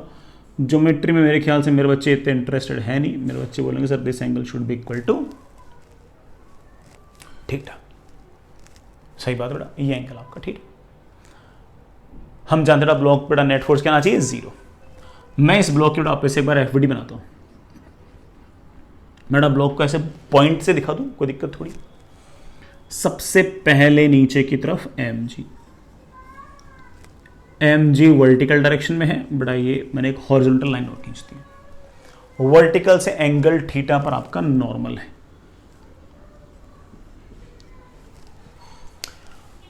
हॉरिजॉन्टल से एंगल थीटा पर टेंशन है, हॉरिजॉन्टल से एंगल थीटा पर टेंशन है।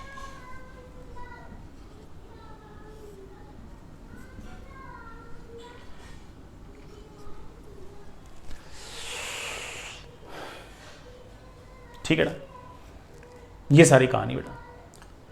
बेटा ब्लॉक कहीं नहीं जा रहा, it must be at equilibrium and if must be at equilibrium, ऊपर का फोर्स अवर, नीचे का फोर्स, लेफ्ट का फोर्स अवर, राइट का फोर्स। कोई बच्चा इस तरह सोच रहा है, बिल्कुल गलत नहीं है, सोच सकता है। ऊपर कौन सा फोर्स? ऊपर आएगा बेटा देखना कंपोनेंट n का cos थीटा इधर बेटा एन का कंपोनेंट आएगा एन का साइन थीटा, टेंशन का ऊपर कंपोनेंट आएगा टेंशन का साइन थीटा, और इधर कंपोनेंट आएगा टेंशन का कॉस थीटा। नीचे बेटा ऑफ कोर्स क्या आएगा mg। We know it very well कि block is at equilibrium, it means net force must be zero. ऊपर का फोर्स अवर नीचे का फोर्स, लेफ्ट का फोर्स अवर राइट का फोर्स, ऊपर का फोर्स अवर नीचे का फोर्स, लेफ्ट का फोर्स अवर राइट का फोर्स। एन का sine theta is equals to tension का cos theta, this is my equation number 1। ऊपर का फोर्स बराबर नीचे का फोर्स, बेटा एन का कॉस थीटा प्लस टेंशन का sine theta should be equal to mg। This is my equation number 2। Two equations, two variables, solve them, get the answer. N तो ठीक बेटा वैसे लिख देता हूं, एन का कॉस थीटा प्लस टेंशन को मैं बड़े आराम से लिखता हूं N sine theta sine square theta upon cos theta should be equal to mg। बेटा देखना क्या आ गया, N times cos square theta plus sine square theta upon cos theta is equals to mg। बड़ा नॉर्मल की value आ गई है, that is mg cos theta upon बेटा sine square theta plus cos square theta, that is 1। तो normal की value आ गई है mg कॉस थीटा। इस नॉर्मल को बेटा यहां पटको तो कॉस्टा कैंसिल, टेंशन की वैल्यू आ गई है mg का sine theta. These are your correct answers. बेटा ये हमारे टेंशन और नॉर्मल की बिल्कुल सही वैल्यू है, बढ़िया सोल्व किया आपने, कोई दिक्कत नहीं है। बट कोई बच्चा कह सकता है कि सर आपने वर्टिकल और horizontal he Newton's law of motion क्यों लगाए, सर किसी और डायरेक्शन में लगाए तो बेटा हो सकता है किसी और डायरेक्शन में लगाओ तो और आसान आंसर आ जाए। Let's check. मैं बेटा न्यूटन्स लॉ ऑफ मोशन लगा रहा हूं along the inclined plane and perpendicular to the inclined plane। देखना बेटा कैसे कैसे बताऊंगा आपको, along the inclined plane and perpendicular to the inclined plane। और मुझे ऐसा लगता है कि उन तरफ इक्वेशन लगाने से तो हो सकता है कि और जल्दी आंसर आए और बढ़िया आंसर आए। इंक्लाइंड प्लेन के along बेटा लगाऊंगा और इंक्लाइंड प्लेन के परपेंडिकुलर लगाऊंगा। This line is along inclined plane, this is perpendicular to inclined plane. ये एंगल थीटा बेटा ये वर्टिकल है कौन बेटा, ये एंगल कितना आ गया 90, तो ये एंगल कितना आ गया 90 माइनस थीटा, तो बेटा जी ये वाला एंगल कितना आ गया थीटा। जब मैंने न्यूटन्स लॉज ऑफ मोशन ही इंक्लाइंड प्लेन के अलोंग और इंक्लाइंड प्लेन के परपेंडिकुलर लगाने का ठान लिया है तो सारे फोर्सेस भी इन दो डायरेक्शन में ही दिखाओ। आप बोलो सर टी तो पहले से इंक्लाइंड प्लेन के अलोंग है, नॉर्मल तो पहले से ही इंक्लाइंड प्लेन के परपेंडिकुलर है, बस mg थोड़ा ऑर्बिट डायरेक्शन में है, उसके दो कंपोनेंट आएंगे। थीटा इस तरफ है तो mg का ये कंपोनेंट जो इंक्लाइंड प्लेन के परपेंडिकुलर है बेटा ये तो आ गया है mg का cos थीटा, और बेटा ये जो कंपोनेंट है ये आ गया है mg का sin theta. Now I could easily say कि अगर मैं कहूं कि बेटा मैं Newton's laws of motion along inclined plane लगाना चाहता हूं तो आई वुड से कि बेटा ब्लॉक कहीं जा तो रहा नहीं है, नेट फोर्स तो जीरो आना चाहिए, और अगर नेट फोर्स जीरो आना चाहिए तो this should be equal to this. Sir normal का इस तरफ कंपोनेंट नहीं आएगा क्या, नहीं बेटा, नॉर्मल तो इंक्लाइंड प्लेन के परपेंडिकुलर है, उसका तो अपने परपेंडिकुलर डायरेक्शन को कंपोनेंट आता ही नहीं है। So T should be equal to mg sin theta. हम एक लाइन में कह सकते हैं कि T should be equal to mg sin theta. Sir perpendicular to inclined plane equation लगाइए, अभी लगाएंगे बेटा, क्यों नहीं लगाएंगे। परपेंडिकुलर टू इंक्लाइंड प्लेन में सिर्फ दो फोर्स हैं, कौन कौन है, नॉर्मल है और mg cos थीटा है। सर टेंशन का इस तरफ कंपोनेंट नहीं बेटा, टेंशन तो इंक्लाइंड प्लेन के अलोंग है, इंक्लाइंड प्लेन के परपेंडिकुलर डायरेक्शन में टेंशन का कंपोनेंट आएगा ही नहीं, और आप बड़े आराम से कह सकते हो कि normal should be equal to mg का cos थीटा। और इस तरफ इक्वेशन लगाने से आपने नोटिस किया होगा कि बेटा इक्वेशंस रिलेटिवली आसान आई हैं, बढ़िया आई हैं। तो हमें थोड़ी थोड़ी आदत बनानी पड़ेगी कि किस किस तरफ इक्वेशन लगाने से बेटा इक्वेशन थोड़ी सी रिलेटिवली आसान बनती हैं। समझ बेटा इस बात को। चलिए आगे चलते हैं बेटा। नेक्स्ट इन्हीं बातों बेटा और आगे बढ़ाते हैं, इक्विलिब्रियम के ही सवाल बेटा थोड़े से और करते हैं। अगेन बेटा हर बार कोशिश करेंगे कि हम सवालों से कुछ ना कुछ तो सीखें, ठीक है। चलिए बेटा, कहानी ऐसी है कि बेटा ये कोई वर्टिकल वॉल, और बेटा ऐसे कोई ये हॉरिजॉन्टल सीलिंग, बेटा छत ऐसे। हमारे पास ऐसा अरेंजमेंट है बेटा, ये स्ट्रिंग है, ये हॉरिजॉन्टल है, ये बेटा स्ट्रिंग वर्टिकल है, और ऐसे बेटा अपन लोगों ने ना एक 20 kg का ब्लॉक टांग रखा है। ये बेटा वर्टिकल लाइन,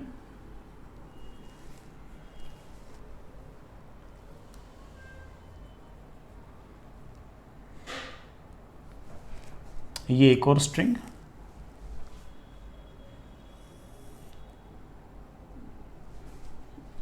ये बेटा फिर से वर्टिकल, और फिर एक स्ट्रिंग और बेटा ऐसे।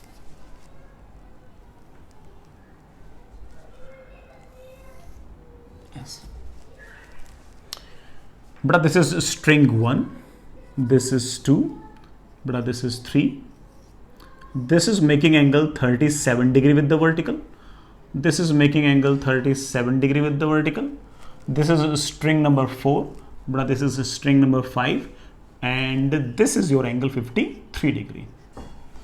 All of them are ideal strings, massless light strings, but all of them are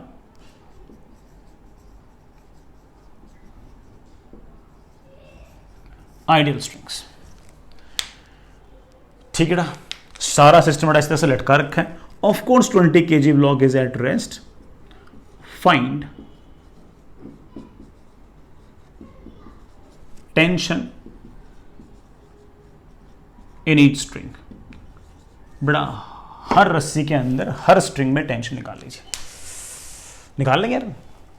1 2 3 4 5, 5 रस्सियां, 5 में टेंशन निकालनी है। बेटा ऊपर ये छत है, बेटा आपकी वॉल है। बेटा हाँ, मैं एक बात बोलना भूल गया, स्ट्रिंग 2 और 4 जो है ना बेटा ये हॉरिजॉन्टल है, 2 एंड 4 जो है बेटा ये हॉरिजॉन्टल है। 1 बेटा ऑफ कोर्स वर्टिकल है, 20 kg लटका रखा है बेटा तो वर्टिकल होगी। 2 और 4 बेटा आपकी हॉरिजॉन्टल है। 5 रस्सियां हैं, 5 में टेंशन निकालनी है।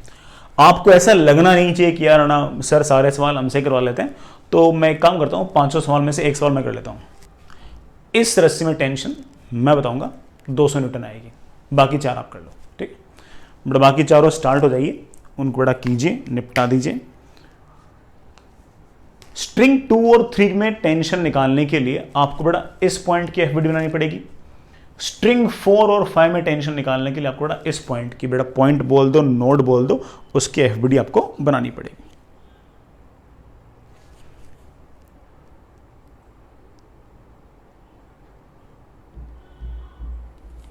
चलिए बेटा करते हैं।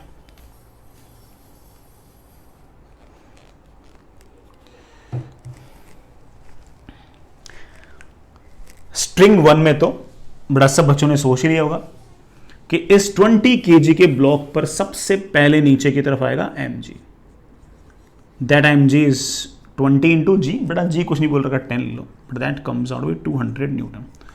इस 200 न्यूटन के कारण 20 kg ब्लॉक जैसे ही नीचे जाना चाहेगा सारी रस्सियां तन जाएंगी। ये रस्सी तन गई, ये रस्सी खींचेगी अपनी तरफ किसी न किसी फोर्स से। We know that it is T1 and this T1 must be equal to 200 Newton because we know that this block is at equilibrium. Sir इस रस्सी में टेंशन आ गई, सर इसमें और इसमें और निकालनी है। इस नोड की एफबीडी बनाओ। सर नोड की गांठ की एफबीडी कैसे बनेगी? इस गांठ को नीचे वाली रस्सी अपनी तरफ खींचेगी, किस फोर्स से? T1 से। ये रस्सी अपनी तरफ खींचेगी बेटा कितने से? T2 से। ये रस्सी अपनी तरफ खींचेगी बेटा कितने फोर्स से? T3 से। न्यूटन से लगा दो, बड़े आराम से आंसर आ जाएगा, बड़े आराम से बेटा आपका आंसर आ जाएगा। और तो और बेटा लामीज थ्योरम लगाना चाहो लामीज थ्योरम लगा सकते हो, 3 फोर्स है, तीनों का सम 0 लगा सकते बेटा।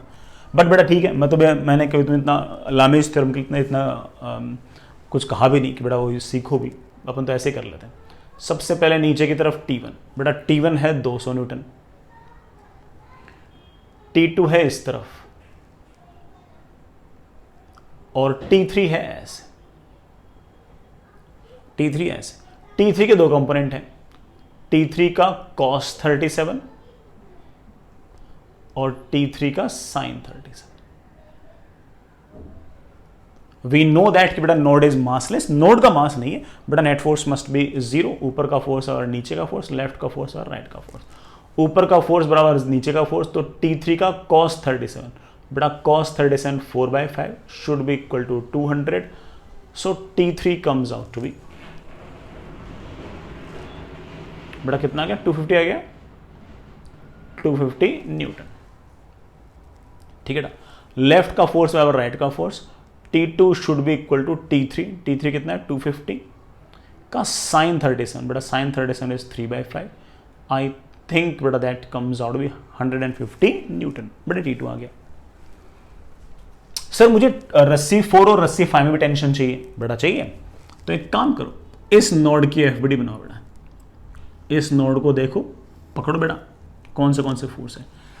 बच्चे बोलेंगे सर एक बार अगर T3 की वैल्यू 250 न्यूटन आ गई तो हर जगह पूरी रस्सी के हर पॉइंट पे टेंशन 250 न्यूटन है, बस इतना फर्क है, इसको यूं खींच रही है, इसको यूं खींच रही है, तो ऑफ कोर्स बेटा यहां पर जो टेंशन होगी बेटा वो T3 होगी, इसमें जो टेंशन होगी बेटा वो T4 होगी, और इसमें जो टेंशन होगी बेटा वो T5 बेटा, बना लेते मन तो इस पॉइंट को, ये अगर वर्टिकल है, ये अगर हॉरिजॉन्टल है, तो हॉरिजॉन्टल में इस तरफ खींचा जा रहा है बेटा, कितने फोर्स से, सॉरी T4 से,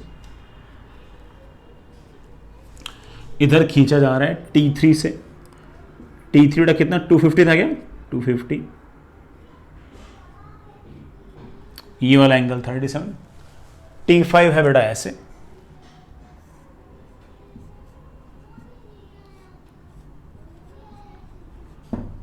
ये 53, कंपोनेंट्स ले लीजिए बेटा, अभी लेते हैं बेटा, T5 का cos 53 बेटा, T5 का cos 53 इज 3/5 ऑफ T5, इधर आएगा बेटा T5 का sin 53 that is 4/5 of T5 बेटा, डायरेक्ट लिया चलेगा ना, इस तरफ बेटा T4 तो लगी रहा है,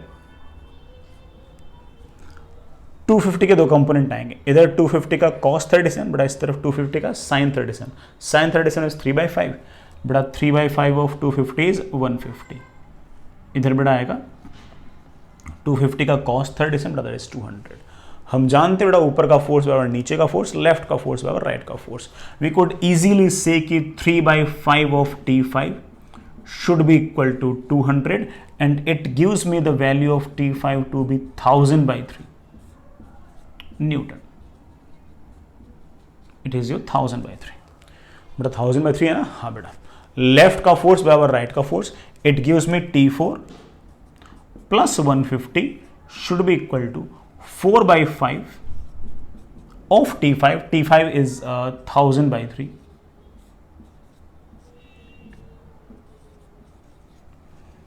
T4 की बेटा वैल्यू आ गई बेटा, कितनी वैल्यू आ गई 800/3 माइनस 150, ठीक है ना, 800 माइनस 450 इज आई थिंक बेटा कितना 350, that comes out to be 350/3 newton बेटा, ये हमारे टेंशन T4 की वैल्यू बेटा, ऐसे हम हर रस्से के अंदर बेटा आराम से सिर्फ टेंशन निकाल सकते हैं।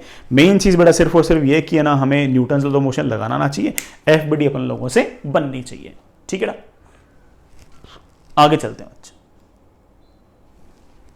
नेक्स्ट इज एक छोटा सा सवाल, और ये सवाल थोड़ा सा कॉन्सेप्चुअली बढ़िया है, ठीक है ना, करने में, समझने में, दिमाग लगाने में ये सवाल थोड़ा बढ़िया है। आराम से अपन बेटा इत्मीनान से इस सवाल को निपटाते हैं। सवाल में बेटा बातें थोड़ी अच्छी तो है ही, अपन निपटाते हैं इस काम को। तो पहले बेटा एक बार आप सिचुएशन देखिए, समझिए बेटा, है तो अपनी बड़ी रस्सी वाली बात ही, बट ठीक है, सुनना बच्चा। कहानी ऐसी कि ये बेटा कोई हॉरिजॉन्टल सीलिंग बेटा, छत, ठीक है ना, इस छत के साथ हम लोगों ने बेटा एक है ना रोप लटका रखी है, यूनिफॉर्म रोप है बेटा, यूनिफॉर्म रोप है, और उस यूनिफॉर्म रोप को हम लोगों ने ऐसे लटका रखी है, ये एंगल थीटा, बड़ा यूनिफॉर्म रोप है इसलिए इधर एंगल थीटा, तो यहां भी एंगल थीटा। ये बड़ा एम मास की यूनिफॉर्म रोप है बेटा, बड़ा यूनिफॉर्म रोप है। सबसे ऊपर वाले जो पॉइंट्स हैं बेटा, मैंने को पॉइंट ए और पॉइंट बी कह दिया, ठीक है ना। सवाल को 3-4 पार्ट है, सबको एक एक कर देते हैं। सबसे पहले find tension in rope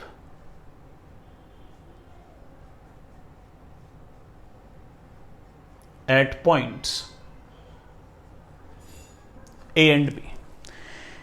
A and B point पर बेटा रोप में कितनी टेंशन होगी अभी निकालते हैं। एफबीडी बनाते हैं बेटा रोप की। सबसे पहली बात, अगर ये हॉरिजॉन्टल बेटा सीलिंग छत,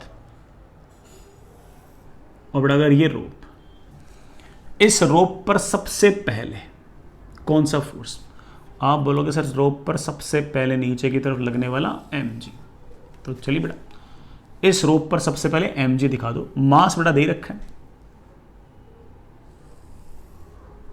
मास बेटा दे रखा है, बोल दो कि mg लग रहा है ऐसे। और कौन से फोर्स, तो आप बोलो सर इसका इंटरेक्शन सीलिंग से है, छत से है, तो सर छत भी फोर्स लगाएगी। हाँ बेटा सही बात है। अब सुनना बेटा छत कैसे फोर्स लगाएगी। रस्सी के बी पॉइंट पर मैं टेंशन टीबी मान लूं, तो रस्सी जो है बेटा वो छत को खींचेगी। भाई रस्सी का तो काम बेटा क्या है, खींचना, तो बेटा वो रस्सी जो है वो छत को खींचेगी। कैसे खींचेगी, ऐसे, यू वर्टिकल डाउनवर्ड्स। आप बोलोगे ना सर रस्सी हमेशा खींचती है अपनी तरफ, तो ये जो रस्सी है ये इस बी पॉइंट पर अगर टेंशन टीबी है तो छत को खींचेगी अपनी तरफ। रस्सी ऐसा नहीं कि वर्टिकल खींचती है, रस्सी तो सिर्फ अपनी तरफ खींचती है, तो रस्सी छत को खींचेगी अपनी तरफ। आप बोलोगे सर मुझे उसमें इंटरेस्ट नहीं कि रस्सी किसी को कितने फोर्स से खींच रही है, मैं तो एफबीडी बना रहा हूं रस्सी की। सर मुझे तो वो फोर्स बताओ जो रस्सी पर किसी ने लगाया हो, बेटा उसी पे आ रहा हूं।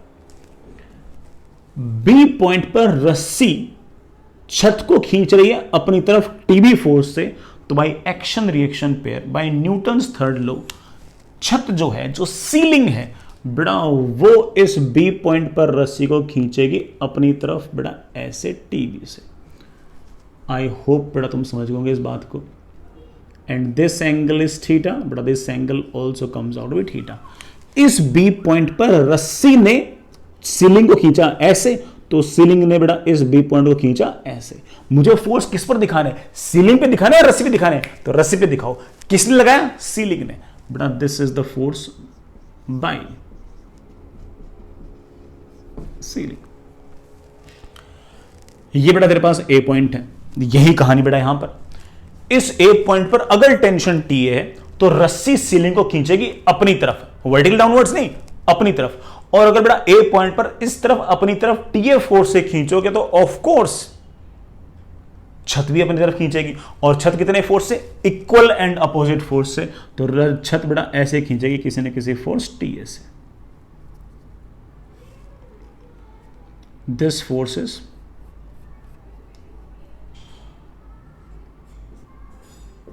टीए बेटा, this angle comes out theta. TA का बड़ा इस तरफ कंपोनेंट आएगा, टीए का कॉस थीटा, टीए का साइन थीटा, बड़ा ये टीबी का कॉस थीटा, बड़ा ये टीबी का sine theta. We know that this rope is moving nowhere, कहीं नहीं जा रही रोप, तो ऊपर का फोर्स है नीचे का फोर्स, लेफ्ट का फोर्स है राइट का फोर्स। बेटा जैसे मैंने इक्विलिब्रियम की इक्वेशन लगाई, लेफ्ट में और राइट में मेरे पास आ गया टीए का cos theta is equals to TB का कॉस्ट। बेटा कॉस्ट का constant answer, T is equals to TB. A point पर और बी पॉइंट पर टेंशन सेम आएगी। ये वाली बात तुम डायरेक्ट भी कह सकते थे कि ए पॉइंट और बी पॉइंट तो सिमेट्रिक हैं, एक जैसे हैं, तो ऑफ कोर्स ए पॉइंट और बी पॉइंट पर टेंशन तो सेम ही आएगी। दूसरी बात, हॉरिजॉन्टल डायरेक्शन तो बड़ा हो गया, वर्टिकल डायरेक्शन में क्या होगा, आप बोलोगे ऊपर का फोर्स बराबर नीचे का फोर्स। ऊपर लग रहा है TA sine theta, TB sine theta, एक ही बात बेटा। 2 times T A sine theta लिख दूं, चलेगा ना, T A sine theta, T A sine theta, T A और टी बी सेम ही तो है, must be equals to m g, और टी ए की वैल्यू बड़े प्यार से बेटा आ गई है M G upon 2 times sine theta. This is tension at point A as well as बेटा this is the tension at point B. बेटा बी पॉइंट पर आपकी टेंशन एग्जैक्टली यही है. बेटा समझ गए इस बात का. आगे चलिए बेटा, नेक्स्ट इस पूरी की पूरी रोप का सबसे नीचे वाला जो पॉइंट है बेटा,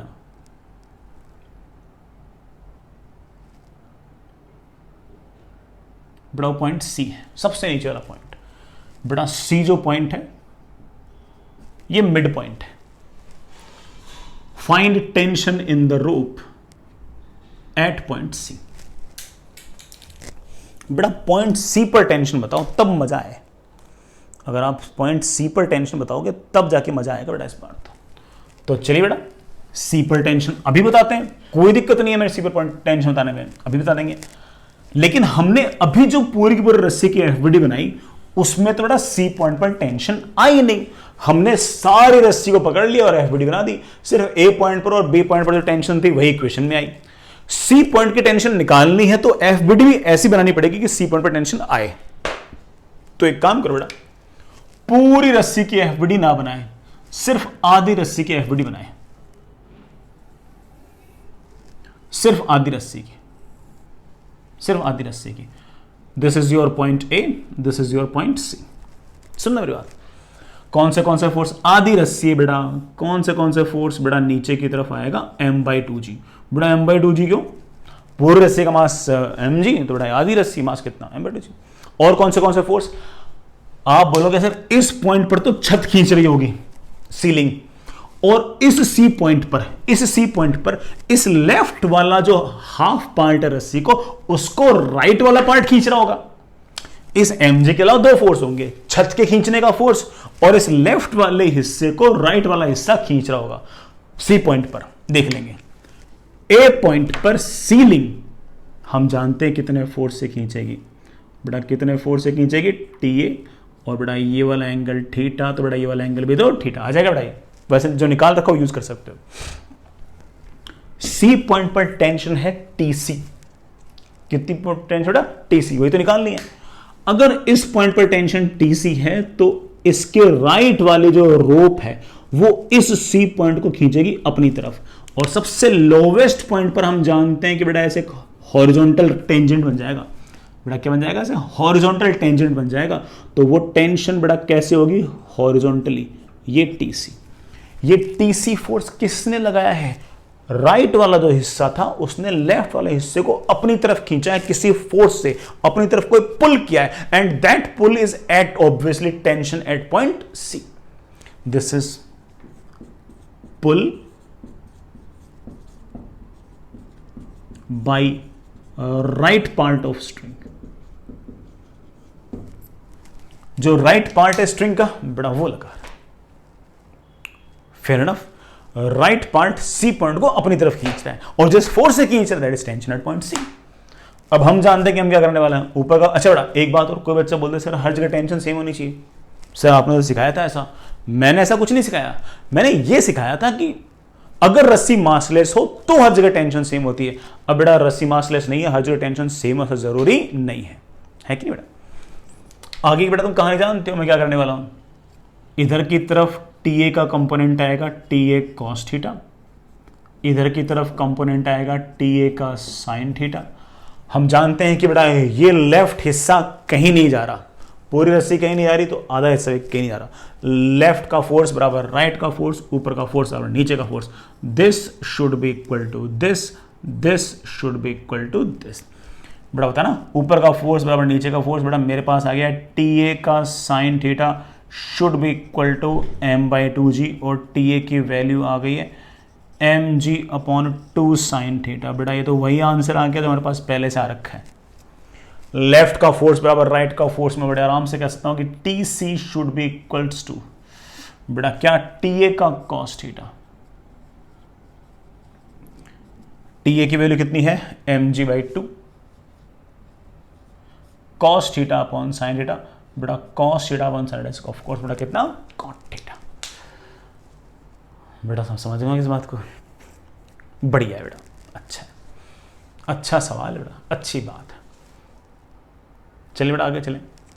कोई अगर बहुत ही बढ़िया बच्चा हो तो मैं उसके लिए इस सवाल का एक छोटा सा पार्ट और कराना चाहूँगा, है ना। किसी बच्चे को बेटा ऐसा बहुत ज़्यादा हाई फाई लगाओ तो बेटा वो यही, है ना, वीडियो ख़त्म कर लें।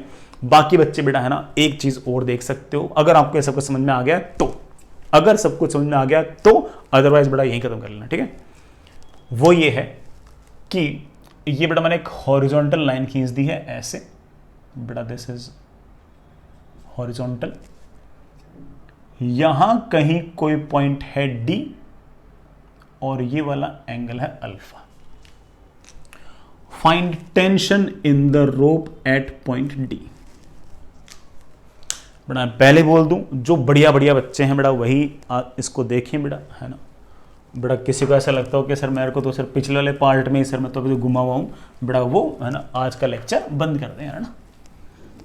चलिए बेटा, डी पॉइंट पर टेंशन निकालनी है। सर पूरी रस्सी की एफबीडी बनाता हूं तो टेंशन एट डी पॉइंट आता ही नहीं सर एफबीडी में। सर आधी रस्सी की एफबीडी बनाता हूं सर तब भी डी पॉइंट पर टेंशन नहीं आता। कितने हिस्से की बनाऊं कि डी पॉइंट पर टेंशन आए? इतने हिस्से की एफबीडी बनाओ, आएगा बेटा, क्यों नहीं आएगा, जरूर आएगा। ये बेटा सीलिंग, ये ले बेटा इतनी सी रस्सी, पता नहीं बेटा इसका कितना मास है, मैंने इसका मास मान लिया एम डैश, तो इस पर एम डैश जी ऐसे। ये वाला एंगल थीटा, मेरे प्यारे बच्चे जानते हैं कि यहां पर टेंशन आएगी कुछ ना कुछ, टी ए। ये वाला एंगल थीटा बेटा, टी ए की वैल्यू हम निकाल चुके हैं m ji by 2 sine theta. ये रहा बेटा आपका पॉइंट डी। इस इतनी सी रस्सी पर कौन से फोर्स है? इस इतनी सी रस्सी का mass that is M dash G, और कौन?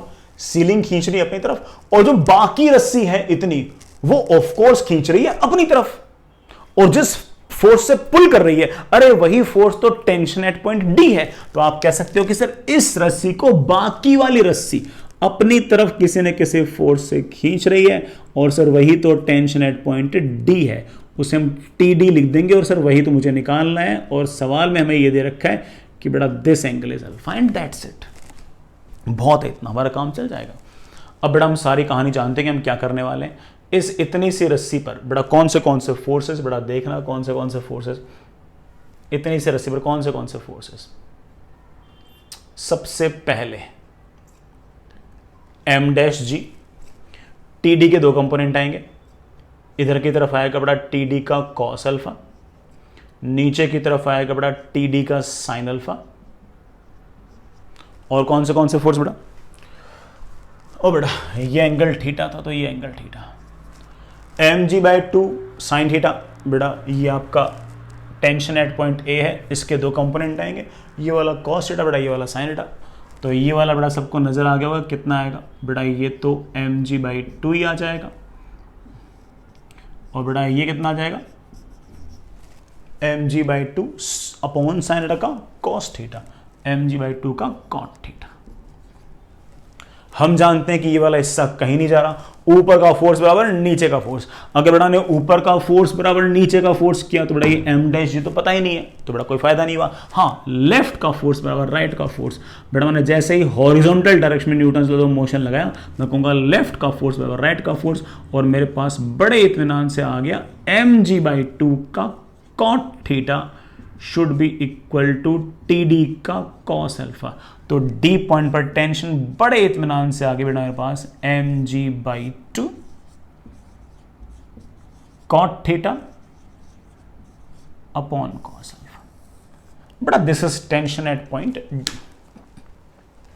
ये बेटा हमारे डी पॉइंट पर टेंशन आ गई। और तो और बेटा मैं तुमसे पूछ सकता हूं फाइंड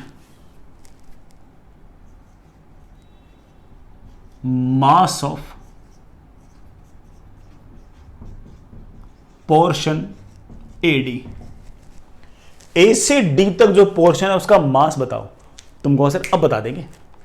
अब जब डी पॉइंट पर टेंशन पता लग गई है तो ए से डी तक का मास पूछा है, तो एम डैश पूछा है, और एम डैश बताने के लिए किस तरफ न्यूटन लॉ ऑफ मोशन लगाएंगे? वर्टिकल डायरेक्शन में। बेटा लगा दो। तो मैं वर्टिकल डायरेक्शन में अगर इक्वेशन लगा दूंगा तो आप कहोगे सर ऊपर की तरफ तो है mg/2 और नीचे की तरफ है TD का तो cos अल्फा, बेटा TD हम निकाल चुके हैं, रख देना वापस, रख देंगे TD का cos अल्फा प्लस बेटा m-g। तो बेटा m-g की वैल्यू आ गई है mg/2 माइनस TD का cos अल्फा, बेटा TD का cos अल्फा तो cos अल्फा बेटा क्या हो गया, that is cancel, that is mg/2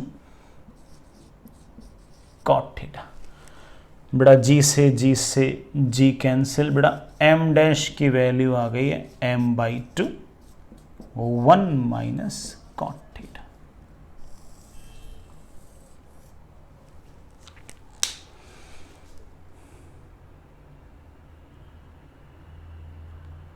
O sorry बेटा, मैंने वो cos गलत लिख, एक मिनट ना बेटा, यहाँ पर साइन था, सॉरी।